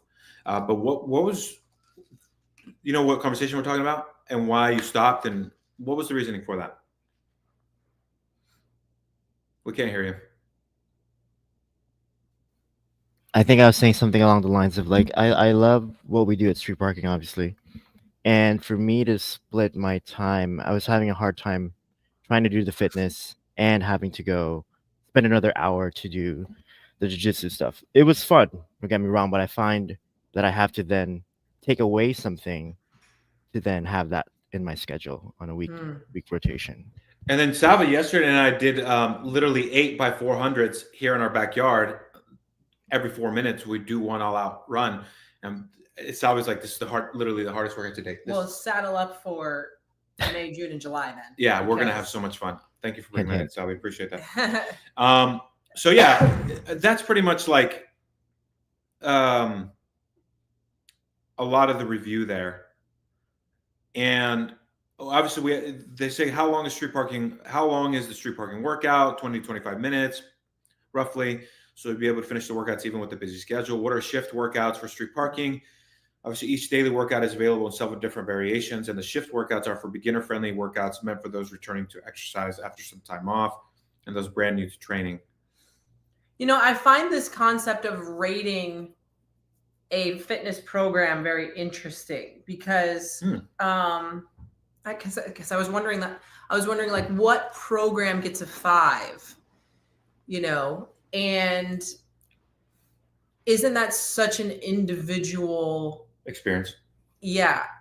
So I get how you could rate apps or things like that, but I think it's very odd for one specific, unless your goals and what you're looking for from your fitness program 100% align with the person who's giving the rating. It's just an interesting concept to me. I don't necessarily disagree with a lot of what's in there, but then to attach a number value to it, I think could be weird because some people, let's say this guy rated Zumba. Some people, Zumba changed their life. Like they love it so much and it got them moving and they lost 100 pounds. Yeah, I got my tia. So how can this person say that it gets I don't know how he would rate Zumba, but let's say he gave Zumba a low rating because it's not varied enough and whatever. I don't like to dance and it's only good for people who like to dance. Well, but for the people who do like to dance, it should get a 5 then. Do you know what I'm saying? Like, I get what you're saying. Yeah. Absolutely. And so it's like, it's similar to, I mean, we've gone to restaurants that people have told us were amazing. Oh, I don't even get me started. There's Japanese restaurant Salvi sent me to. It was fine. I'm kidding. But like, you know what I mean? Or like somebody might rate Carl's Jr. a 5 and I'm like, that's not at all what I want out of my food experience, you know? And so I just think it's one of those things that's funny to put a number to. I would have rated Carl's Jr. a 5 like 10 years ago. It might drop down to 3.5 now, but Little Caesars, I'll still give that bad boy a 5.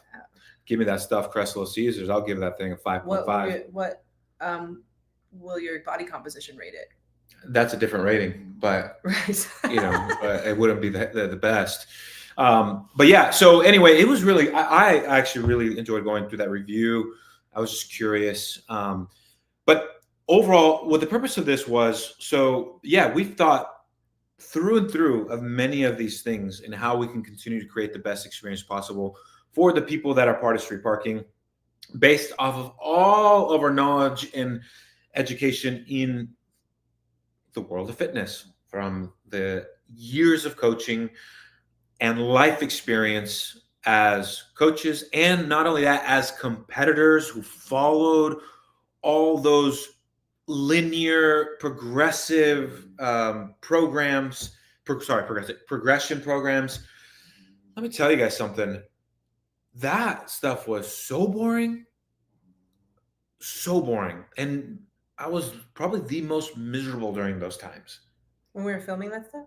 Wait, what? When I was doing all like the competitive Oh, I programs. thought I was like lost you for a second. Oh yeah. I mean, I was the bored for most you. miserable. I mean, to the fact when you walked in on one of our sessions, you're like, "Oh my It was goodness, like, what where's is going the, on like, here?" intensity?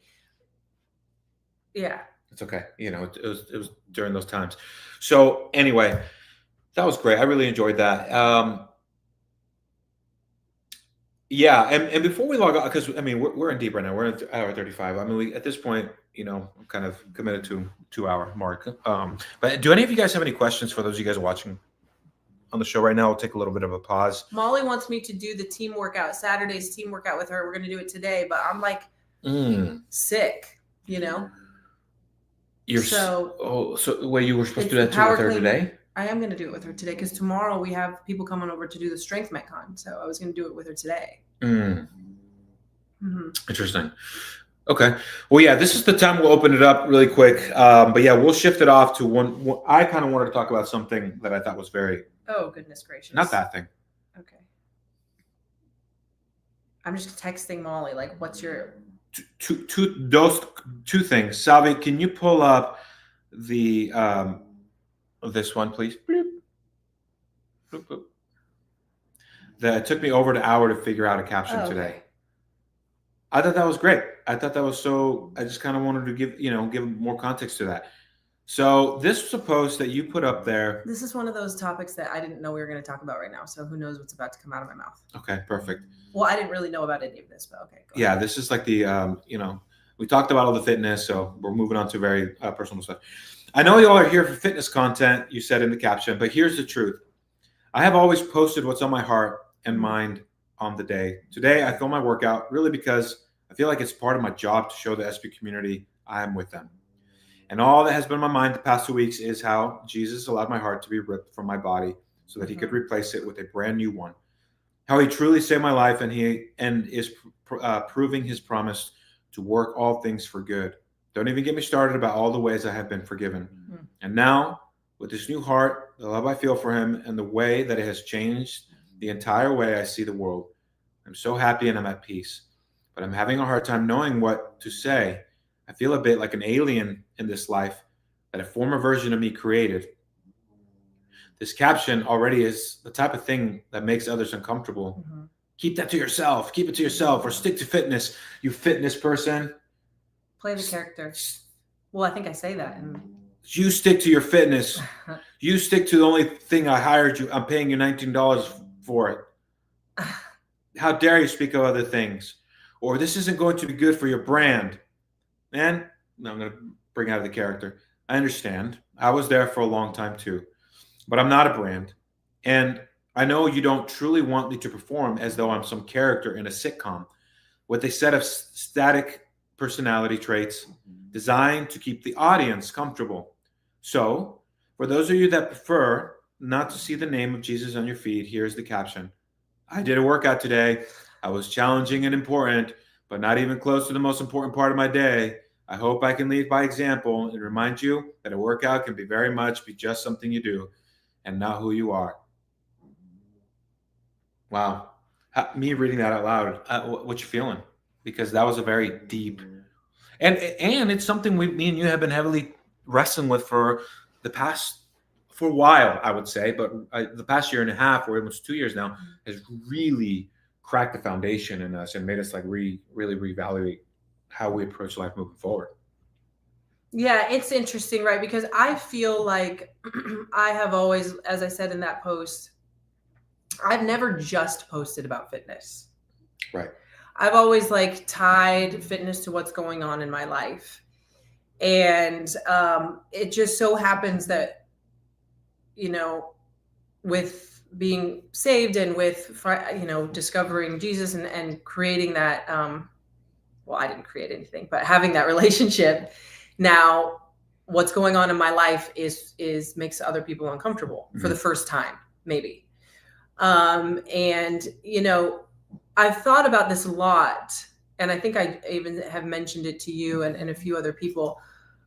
When I was in my car accident, for example, it's going to be 13 years this year. And I talked about, and I showed my recovery from that, and everybody loved the story of that. And everybody wanted to, you know, and I back then would have explained that the reason that I was not paralyzed or killed is because of all this muscle mass, and look what I did, and look how CrossFit saved my life. I mean, there's literally posts and lots of things where CrossFit saved my life. And I do believe that my muscle mass was a mechanism that did a lot of that. But now my belief would be that God saved my life. He provided and allowed and made that choice for me, and that it wasn't on my efforts or anything that I did. But people get uncomfortable with that version of the story. They love the version of the story that look what I did for myself. And I think that's just our culture, right? Our culture is we love to look up to people who are self-made, boss babe, like, if you work hard, you can be this too. Relying on God or relying on a higher power, people really struggle with that concept, and they don't want to hear it because that takes the control out of our hands. Mm-hmm. And so I think that's one thing that I would say to that is I've always spoken from a place of like sharing my life on my social media. It just so happens that right now what I'm sharing, that I heard somewhere, I can't remember where, but there's the most offensive word, not in the English language, but in the world, is the name of Jesus. Mm-hmm. People have one of two reactions to his name. They either love him and like they're in it and they on some degree have a relationship with him, or it stirs something up that makes them varying degrees of uncomfortable to pure angry. And there's really no neutrality a lot of times, you'll notice, when it comes to his name. And I really felt that to be true. And there was a long period of time as an adult where the name of Jesus made me uncomfortable because it's like, we got to talk about this. Because I can't even really pinpoint why it would bother me. And back then I wouldn't have been able to pinpoint why it bothered me. And, you know, in this same talk that I heard this line in, people don't have that same reaction if Buddha is mentioned or if Muhammad is mentioned. Mm-hmm. You just are kind of like, oh, that's that person's belief, and great. But a lot of people really have one of two very polarizing reactions to the name of Jesus. And I think that that's one of the things that demonstrates how real it must be, is because it's how, 2,000 years later and people are still having that reaction to him.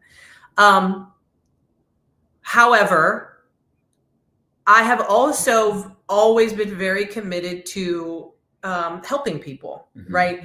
And so it's all that we do in street parking is we share, hey, through my experience, through my life, through my torn ACL, through my pregnancies, through my broken neck, this is what I've found. More than nothing. Do it. It's worked for me. It'll work for you. I'm going to shout it from the rooftops to help save you from yourself and to help you to not go down this path of thinking that it's over for you or whatever. Even talking about our business that way a lot of times, or motherhood or parenthood, we've shared like, hey, I found this thing that works and I'm going to share it with everyone. I've always felt like I lead by example. I don't like to tell people what to do. Right. I like to show people what I do and what's worked for me. And if they want to adopt it, they can adopt it. And I feel like that's kind of how I've always used my social media. Now, when I say quite literally, I was in a very real place of certainly our family ending and potentially me losing my life in this past year and a half. That is not an exaggeration. That is not a joke. And I found something that saved me from that and saved our family.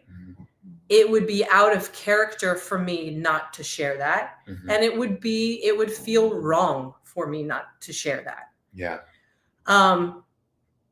Because what if it wouldn't have been shared with me? Right. Where would we be? Where would I be? Where would our children be? Mhm. And so it's not at all that it's an expectation that everybody adopts it, but it is my responsibility to share it. And because it truly saved our family, he truly saved our family. He truly saved my life. And going back to that part in the post where it talks about Jesus allowed my heart to be ripped out. Last night we were watching the Lego stop motion. So there's these Lego stop motion videos we've been watching with our kids at night, and there's a new one that comes out every 2 weeks, and they're trying to do the whole Bible in Lego stop motion. They're like 3 minutes long. And the one of Jesus raising Lazarus from the dead was the one, it was a brand new one, and we watched it last night. And in the beginning of it, I can't remember who it is that comes and tells Jesus that Lazarus is sick and that he's dying. And Jesus says that he's going to let him die because it will be an opportunity to glorify God.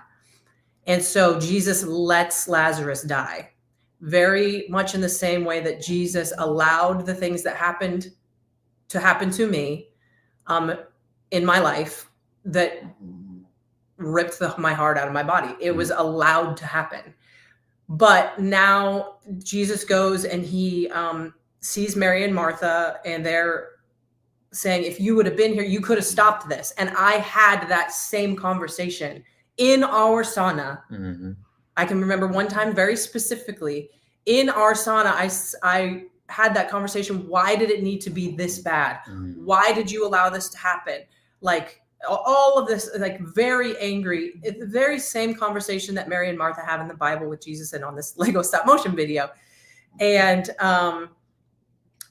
he tells them about how he's going to, make everything work for good.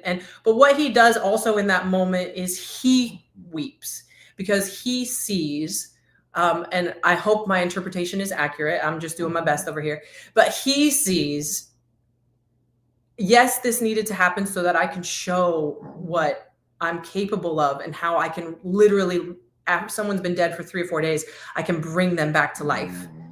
But in the process, people got really hurt by that. And he sees the pain of Mary and Martha, and he even is hurting for the amount of hurt that Lazarus's death did to his sisters. And then, of course, he brings Lazarus back to life, and he comes out of the tomb, and he's like, yay, I'm alive, and everybody's happy. But that miracle never could have happened without Mary and Martha's hearts being ripped out. That miracle never would have happened without Lazarus dying. He sees the destruction of death. He sees the destruction of what death can do. Yes. Yeah. And so you and I never would have come to faith without the things, and our family, to include our children now, right, would have never come to this place of faith without the things that really hurt me. And this is just our story. Like, I have plenty of things to talk about in my own story before our family was a family and all of that. I'm just talking about the last, few years. And so for me not to share that it would just be wrong because, and let's be honest, like people have gotten upset. I haven't really, that I've noticed, lost a lot of followers or anything like that.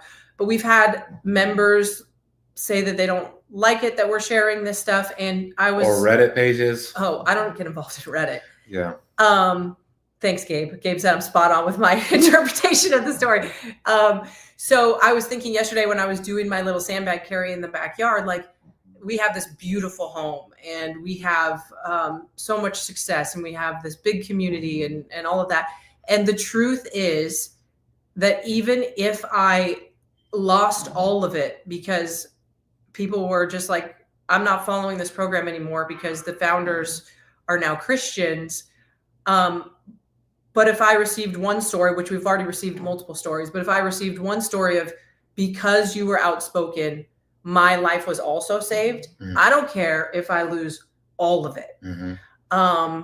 Because how could I keep something to myself that was so freely given to me?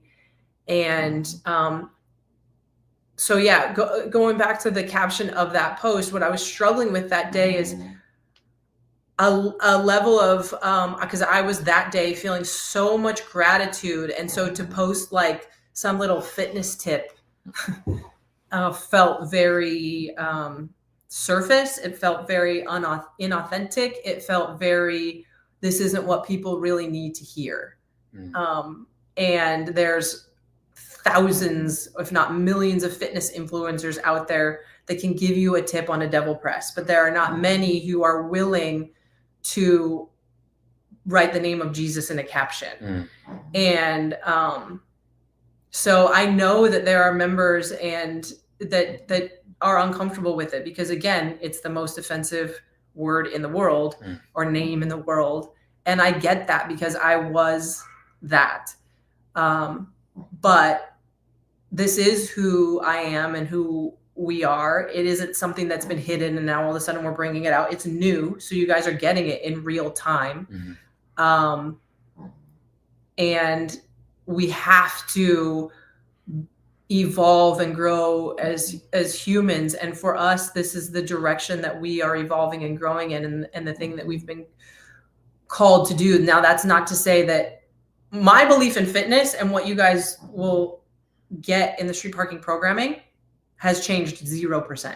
Right. Like everything that we've always said about fitness and this and that is the same, and it's there. But I will say that for a long time, fitness was one of the ways that I felt like I could control my own safety. I could control my own life. And I could, similar to the career stuff that I did another post about. And fitness is a way that we can take care of these bodies that were beautifully and wonderfully made. But there is nothing that I can do to control anything, really. Right. And so I work out and I take care of my body, and I want to be as healthy as possible. But it's not the most important thing in my life. Yeah, we were talking about this over dinner last night, and I mean, even we were having a conversation with Salvi about this topic, right? Like, it would feel disingenuous and so wrong to our soul if we talked about the obstacles we've been able to overcome together in this marriage over the last year and a half, and for us to take full credit on that.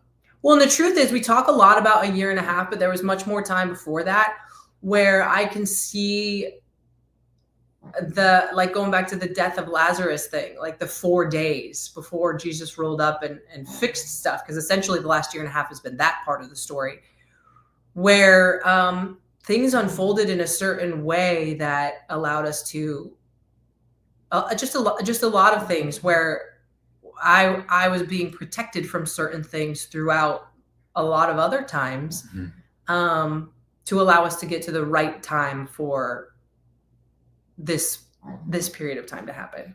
Yeah. You know, we've been doing some posts recently on the social medias, and we won't go too heavy into them, but I would say that even with the post that we talked about, your apology with Ashley, right? And there was like comments within there. There was one very specifically that talked about, it was almost like threatening towards me around like the mistakes that I've made in the past that I've so openly chose to talk about on platforms. Well, and so this is what we talked about too before you, so openly. I think people want you to go into and hash out the details and this and that. And you've alluded to things enough that people can get it if they have watched that content. But also, like, we are of the belief that you don't air all of your details of your everything on social media. Like, there's a level of respect. Like, we have kids that eventually we need to talk to about this stuff before we're just like, hey, and then this and then that, you know. It's just there's a level of classiness that you can also keep while giving the idea of what's going on, you know. Okay, so continue. Absolutely, yeah. And that's one of those things where we were talking about last night, and I was telling you, like, I refuse to feel bound by or like a prisoner of my past mistakes. And as we move forward, sharing our experiences, because fitness is also part of that, but the full glory goes to the grace of God. It really, because even in our, last year and a half, some of the hardest times have been when we've just surrendered, or I have surrendered every part of me that wants to act counter to what's actually being told of me by the Spirit. Like, I need you to stay here. I need you to persevere through this. It will be okay. I have you. And in those times, I've had such great accountability and support. I think Gabe's on here watching right now. He's been a phenomenal part of this, and so has an accountability group in this recovery. But the truth was, part of those moments for me was when I told God, like, hey, I don't, and if I was being very honest, I don't trust you. I don't trust you to surrender this, because I am so scared of the outcome of what would happen if I surrendered this to you. And it's like a walk on water moment. It was, yeah. And for me, it was my relationship with him in deep prayer. And I was like, finally, like, okay, because I had to admit that out loud. And even after I admitted that, there was a freedom, because then I was allowing myself to surrender it to him, to continue to move forward. But what came from that was a huge freedom, and again, persevering. And he's shown me that I do have this, because I have your family. I have no mistake that you've made is greater than my grace for you and your family. And man, that was really powerful. And so, yeah, as we move forward, for people that, can read between the lines and would like to weaponize or threaten our character, so be it. Like, it is what it is. Well, it's so funny, because what I was telling you is, it's like the posts and the things that went up this week, and some of the topics of last week we're not speaking, where we try our best not to. We are certainly not coming from a place of moral superiority in those topics, which was an exact phrase that was mentioned to you in the comments. But as, hey, no different than, hey, I broke my neck, and now I get people who reach out to me that are like, hey, I broke my neck, what should I do, right? So it's coming from a place of, we did all of the things not that you should not do, and we're going to tell you how we got out of that, and we're going to share with you how we got out of that. And it's interesting, because it makes, in many ways, you're the most qualified person to talk about something like that. But then people will say, well, you can't talk about that, because what about what you used to do? And you're kind of like, yeah, I'm talking about it because you're absolutely right. I used to do all that stuff, and I'm working on not doing it anymore, or I'm overcoming it. So I know from experience what got me to that place or whatever. So it's a very interesting dynamic that happens, because and this is not true just of, some of our stuff, but it could be somebody who lost a lot of weight, and you're like now helping people lose weight, or want to talk about what worked for you, for people to be like, well, you used to be overweight, didn't you? And you're like, yeah, which is exactly why it makes me qualified to talk about how I got out of it. I don't know. I think it's just weird sharing that a people testimony. do that. Yeah. It's like, hey, there's a testimony that's being shared here. Salvi, there's one thing that I'll pull up last, that social media clip that I showed you yesterday. I'll say what I'm going to say at the end. You go for that. Okay, perfect. Salvi, you know which one I'm talking about, right? Like, if, because you had sent me this, and this one struck me so hard, because it was just like let me see, Salvi, I don't know did I send it to you, Salvi? Thing? The AI thing? He watched it. I watched him watch it. I'll send it to you right now. Salvi. Street Parking. Okay. All right. Sent to the Street Parking social media channel. I'm just gonna say that sending memes is the new sending songs. Sending meme. Oh, absolutely. yeah, no, absolutely. Back in my day, you would just tell someone to listen to a song. All right, so go ahead and play this clip. There's no volume on it. You got to start it over, Salvi. I'd be subtle, working slowly to erode his character, distort his priorities. He broke it. No, he didn't break it. I trust in him. I trust. These are the things that just pop up in my algorithms. Man, No. I mean,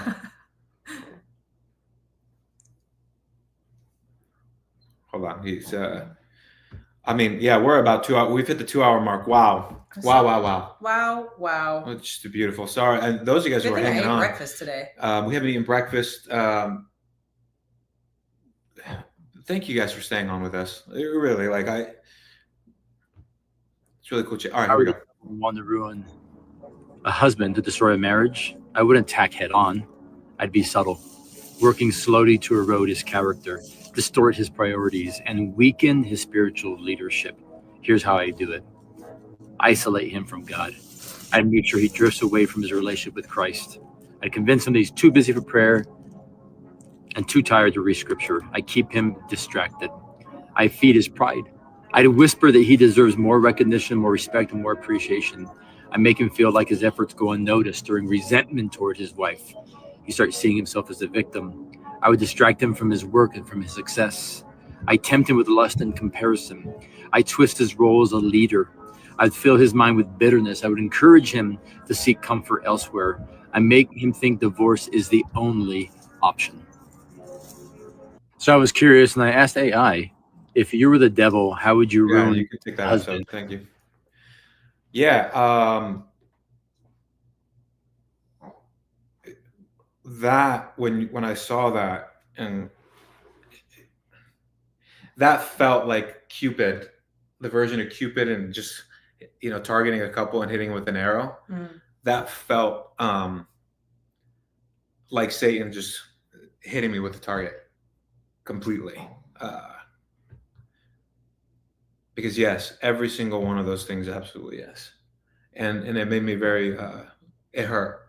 It really, really hurt. Like watching that hurt? Absolutely. Like, what did it make you feel? Do you feel like duped? Do you feel like what is it? What I felt was, when you're in that state of being, your soul is telling you this isn't who you are, but your body is moving in a certain direction. And so you're in an internal warfare, but you're operating in that way of being because it's the only way you've been used to operating in life, to seek any form of validation, any form of gaining self-esteem, any form of purpose. But internally, like, this is wrong. What is happening here? But then you continue to mask shame. You continue to mask it all. And you cause more destruction along the way. And you're wandering. You feel like a wandering soul, and you feel like you're responsible for it, which, yeah, taking accountability. I'll take accountability for all my actions.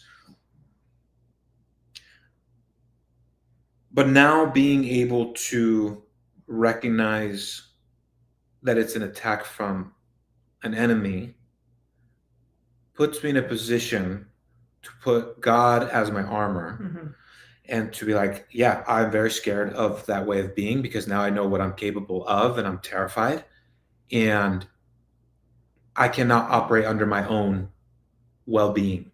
It's got to be something else leading me forward and surrendering to that, which is God, and to not ever be that again. I was listening to a Tim Keller podcast yesterday. I always joke because I have two, aside from Pastor Gabe and Daniel and all the pastors at Crossroads, I have two favorite pastors that I listen to, and they are the polar opposite of each other. One is Tim Keller, who's recently passed away, but he was like a pastor in New York in the 90s. And then one is Pastor Philip Anthony Mitchell, who is just like this hood as hood can be pastor in Atlanta. Anyways, I alternate. But I was listening to this Tim Keller sermon yesterday that was talking about murder and how, I can't remember the story that he had tied, but where people will see kids teasing kids in school as a completely separate and different thing than murder. And the lesson of the sermon was, no, that's degrees of the same thing. Like, all anger, everybody is capable of murder. And this is what he was saying on the sermon. Every human being, given the right set of circumstances, is capable of that. Now, most people, whatever the percentage is, will never be in those circumstances. But all of us, it was the king. He was talking about King David and what that whole thing. So, but all of us are capable of that in the circumstances. And so we all need to be on guard. And I think that's kind of what I was alluding to in my apology to Ashley. I think it's so interesting because people thought that had anything to do with Jason, which it didn't at all. Like he was non-existent in my mind in this conversation.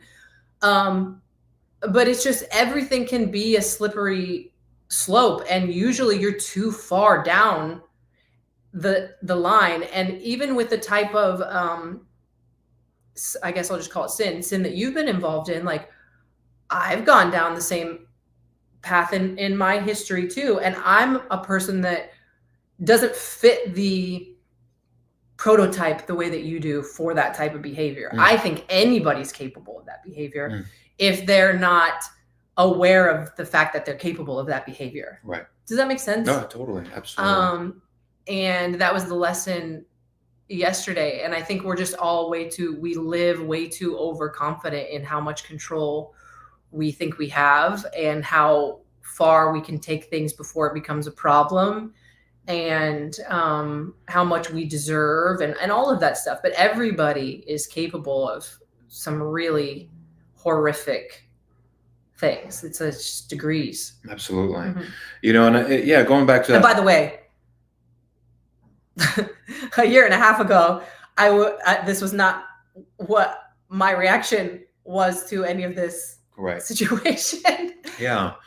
To what you're talking about with the whole Asher situation,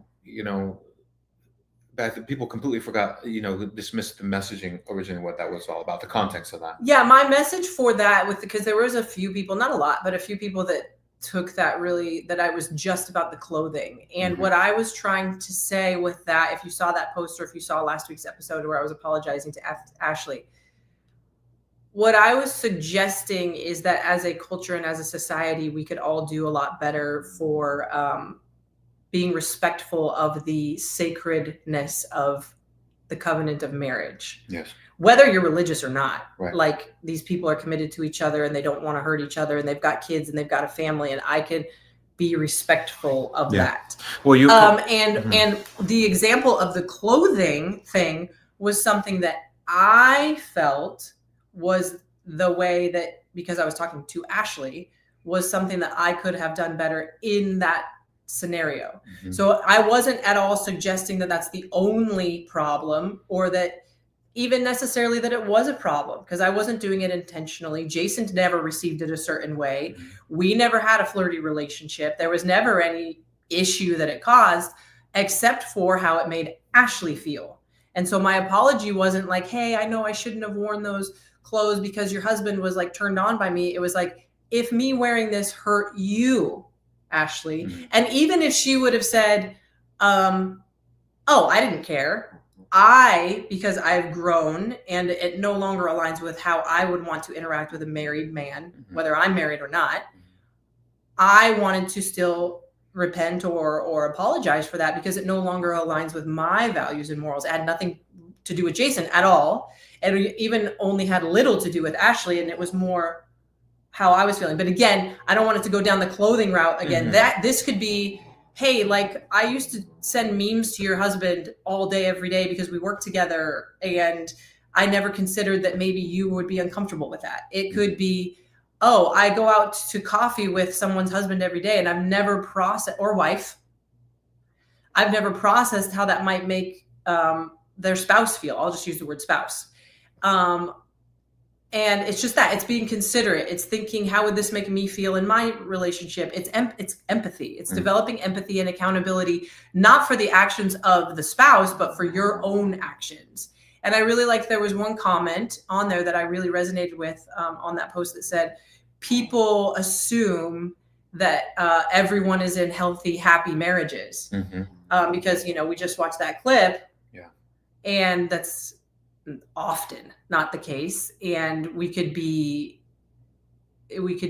causing more issues than we're intending to, or that we realize, or whatever. So it's more of an awareness thing. And the other couple examples that I gave was, okay, the clothing, and I get where people are coming from. It is not on women to control men from the way that they are. There is a level of biology that men are very visual, and we have to accept that as reality. The example that I gave for that is we have teenage boys that come over here and work out twice a week, right, from the kids' school. Yeah. If I were dressed like that around the teenagers, does that same logic apply? Of like, well, it's not my problem. Their parents should teach them how to, keep themselves under control. I can dress however I want. It's not my problem. This is my body, and I do whatever I want with it. It's like, no, like, you can respect the fact that these are young boys and they're impressionable and they have a certain biology that's going to react a certain way to a half naked woman. Like, it just is at a certain point. And it's not necessarily that it's wrong for me to dress however I want, but I can be aware of it and make a decision from that place. And then the other example that I gave was, okay, maybe you don't see clothing as a thing, and everybody's totally gets to make that decision on their own. But where do we draw the line? Like, well, yeah, I flirt with married men. I'm not married. They're married. Or I flirt with married women. I send DMs to married women. And again, I'm going to go back to, both of us have been guilty of this in our histories. And so we're not coming from a place of judgment. And so it's like, it's not my problem. They're the ones who are married. If they don't like it, they should tell me to stop. And it's like, yes, and yes, 100%. But also, you can do things that are in line with your morals and values. And that's what I was trying to say is we can all take a look at, how do I interact with couples and people with spouses, and am I doing the best job to respect that bond and those families, because it does, right? It opens up the door to people. It opens up the question, because then people will go, well, where do you draw the line when you go out and about, public setting? Jim did. It's like, hey, everybody gets to decide that for themselves. That was me sharing what I feel. And it gets it to, like, what that made me think of was, well, where do you draw the line? Is ask your significant other that, ask your wife or ask your husband that, right? And you guys can have a conversation around that, but to that point, right? Like, when I was younger, 18, 19, we're just in it. We're like going 3 hours deep now. Now we'll wrap this up pretty soon. Yeah, we'll wrap this up pretty soon. And I acted a certain way, and which was very in line. Well, I was 18, 19. I was being hit on by, married women, and I completely entertained that. If you didn't care, I didn't care. I didn't care about anything about them, because I liked how it made me feel. I liked how it fueled me. And I would go back and apologize, and I've asked for forgiveness for that, because that behavior was not okay. I could have treated that completely different. I was being very selfish. Because that was one of the comments that came up a lot. Like, is Julian going to apologize? Is Jason going to apologize? And it's like, if he feels like he can look back, if you feel like you can look back and be like, that was not cool, but it's not to me they would need to apologize necessarily. I mean, they can call my former husband or whatever if they want, and reach out to him, or you could, do that, or just publicly say it, or just do better is the real thing. Yeah. But yeah, it's not, and again, like, me sharing that was just to start a conversation, which it definitely did. And also, like, the situation, I think people lost the situation too. They did. Like, in the clip, I was like, I was at his house. We were friends, texting, calling each other all the time, like everything. It wasn't just me rolling up to a CrossFit class and taking a CrossFit class in my sports bra. Like, there was an amount of time spent together with that group. And again, it wasn't about Jason at all. It was about, hey, Ashley, like, are you comfortable with me coming over to your house like this? And those thoughts just never entered my mind. And that was what I wanted to apologize for. And nobody needs to agree with me. You don't take a census with everyone around. Should I apologize for this? It's like, if you feel bad about something, apologize. And so that's what I did. And yeah. Yeah, just and yeah, again, this situation is not just unique to women. There No, was no, no, no, also no. that whole thing No. about men should absolutely. We could all do a better job of really looking in and asking, what is our purpose for doing the things that we do. Yeah, it's not unique to just women. Men are very guilty of that behavior and driving a certain kind of behavior as well. Mhm. And so, yeah, we can do a lot better. We can do a lot better of respecting the covenant of marriage and our spouses and not leaving things for assumption. And if you feel a calling to apologize for certain things in the context, like you just said, you were talking to Ashley in that moment, great. But yeah, we're growing, we're learning as we're growing. Yeah, and kind of the last thing that I wanted to say when we were still talking about my post from earlier is and we've definitely an hour later lost our members that maybe this would apply to on the live stream. But if you are a member of our community or even just someone that follows us and are like, what direction is happening right now? Like, this isn't what I signed up for. Like, these aren't the people that I have known. Like, what's going on here? I'm a little uncomfortable. Like, do we have to? You do not, in any form or fashion, need to agree or align with the ways that we're growing in our personal life to be welcome and loved and valued in our community. Like, I just want to say that and make it very clear.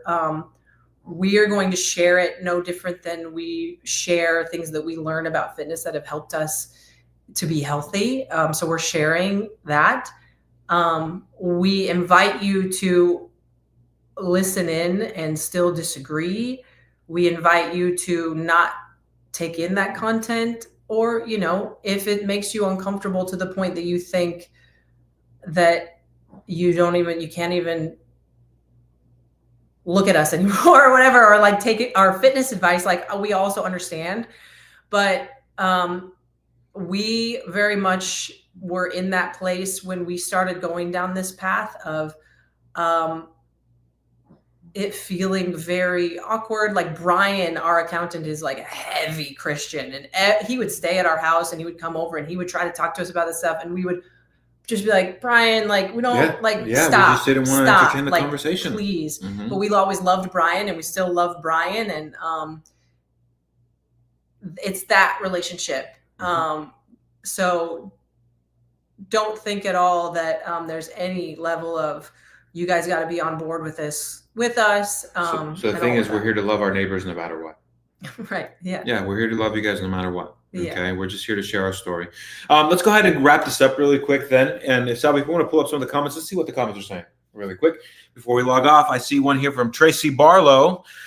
Pull that thing in, Salvi. All right. This cultivation of the community you all are fostering right now, the call to growth. I'm here for it. We should be growing and changing a bit over time. To what extent for the individual? That's right. There's another one from Paul Bangle here. Paul, pull this thing up. Julian, check out the book, Disciplines of a Godly Man and Outwitting the Devil. Both are incredible to go along with what you said. Thank you for sharing that, brother. I appreciate you, Paul. Thank you so much. Paul, and then Amanda Manzier, take responsibility for your own actions and be empathetic. That's right.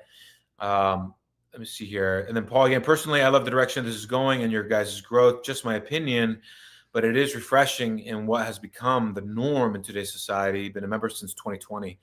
That means a lot, Paul. Thank you so much. Let's go ahead and scroll up a little bit. And what else we got going on there? I know we went really deep and we're really hungry at this point. Hungry. It's time for my perfect bar.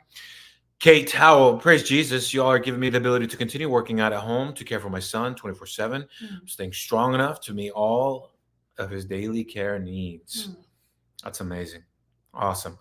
Well, with all that being said, thank you so much for tuning in for what? Episode 5 of Word in the Street? Woohoo! Is it 5? I think it's 4. No, it's 5. Salvia, you can jump in now. Jump in. Say hello. 5. Episode 5. What you think, Salvia? Are you tired over there? That was deep. No, I'm just like processing. That's a lot. Someone's like, how am I supposed to pull a clip from How am I this? supposed to timestamp this? Whoa. all the content we're gonna have to make out of this. It's great. That Oh, was a good Mara conversation. wants to store the update from Esther. Next week. I'll hit you with a voice note. Hey, yeah, there, Mara, you get the personalized voice note. Listen, if you didn't get into my DMs before I shut off my DMs, I'm sorry. Mara got in. She's an early adopter, and I shut my DMs off about a year ago. So, Gabe, sorry. Gabe's been tuning in. Thank you for tuning in for that. Gabe, I mean, as if you don't get enough of us already. Gabe's been, shout out to Gabe here, Brittany's husband, has just been a light in this whole journey. Gabe has seen some things. He's seen some dark shit. And Gabe has just been an amazing minister to the Word of God. I mean, he's pastor, so, but a friend and someone I'm grateful to call a friend because we've gone deep, Gabe has gotten some pretty insane messages from me. Yeah, for sure. And you. Yeah. I mean, Gabe is actually the person that I came to first, and I just said, okay, well, I don't trust God. Like that's if you wanted the complete honest truth, because I knew I needed to be open about what I was feeling really with my struggles. Okay, all right. So Sue's like, dang it, I want in on those DMs. Amanda, is Miranda and Julian interested in the unofficial SP faith page? I didn't even know there was one of those. I didn't know there was that. Sure, throw us in an invite. I don't know how much involvement you'll get from us, but we're there. Absolutely. We're part of so many pages. I don't really go on Facebook that much. That's good. Good for you. Good for you. Is that Caitlin's voice I hear in the background? Oh yeah. Probably. All right. Cool. Show us Emma. Is Emma there next to you? The computer's tethered. Yeah, she's right here. Is she tuning in? Has she been listening? Oh yeah. Emma, you got any timestamps? Full media. She said, "Do you have any timestamps?" Dude, check this out. Have her come in. Oh my gosh, Sally. I'm sweating. Are you Emma, come in real quick. This, by the way, shout out to Emma over here. Put yourself on the camera, Emma. Show yourself. Emma, get in here. Yay. Show yourself. I feel like Emma joined our staff during the crazy. The whole building was on fire. We were like, "Sure, come in," and she's like, "All right." She's like, "Okay." Look at Chris. He took a break from this, and Caitlin. Oh, Chris has been there for the entire fire of my whole life.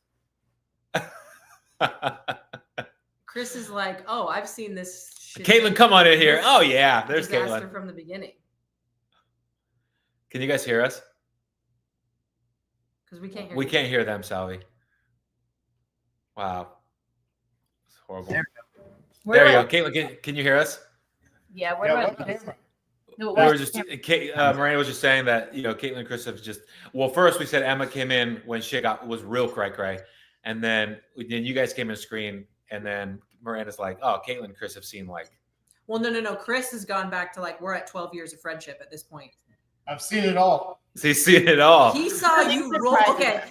He saw you roll into the gym in your tight pants and your low cut V-neck and was like, I don't know about this. Desert boots, skinny jeans, and no t-shirt. I remember Caitlin one time saw me coming to the office just crying, and she was just like, and I looked at her and I said, I got to remove myself. And she's like, you did that to me like 3 times. And you're like, I believe in you. I believe in you. And I was like, okay. And then I just left. Oh gosh. It was full pajamas at 8 in the morning, and I was like, you're just like, no one's here, and I was like, okay, it's okay. Oh man. And then Emma's just been like, her hair has gotten redder through all of this. It's gotten more gangster. Awesome. All right, guys. Thank you so much for tuning in for this week's episode. We'll chat with you guys next week. We'll see. I think we're going to get a guest on next week. I've reached out to a couple people in the space. And yeah, I think we'll get a guest next week. Okay. All right. Sounds good. All right. Take care, everyone. Spirit fingers.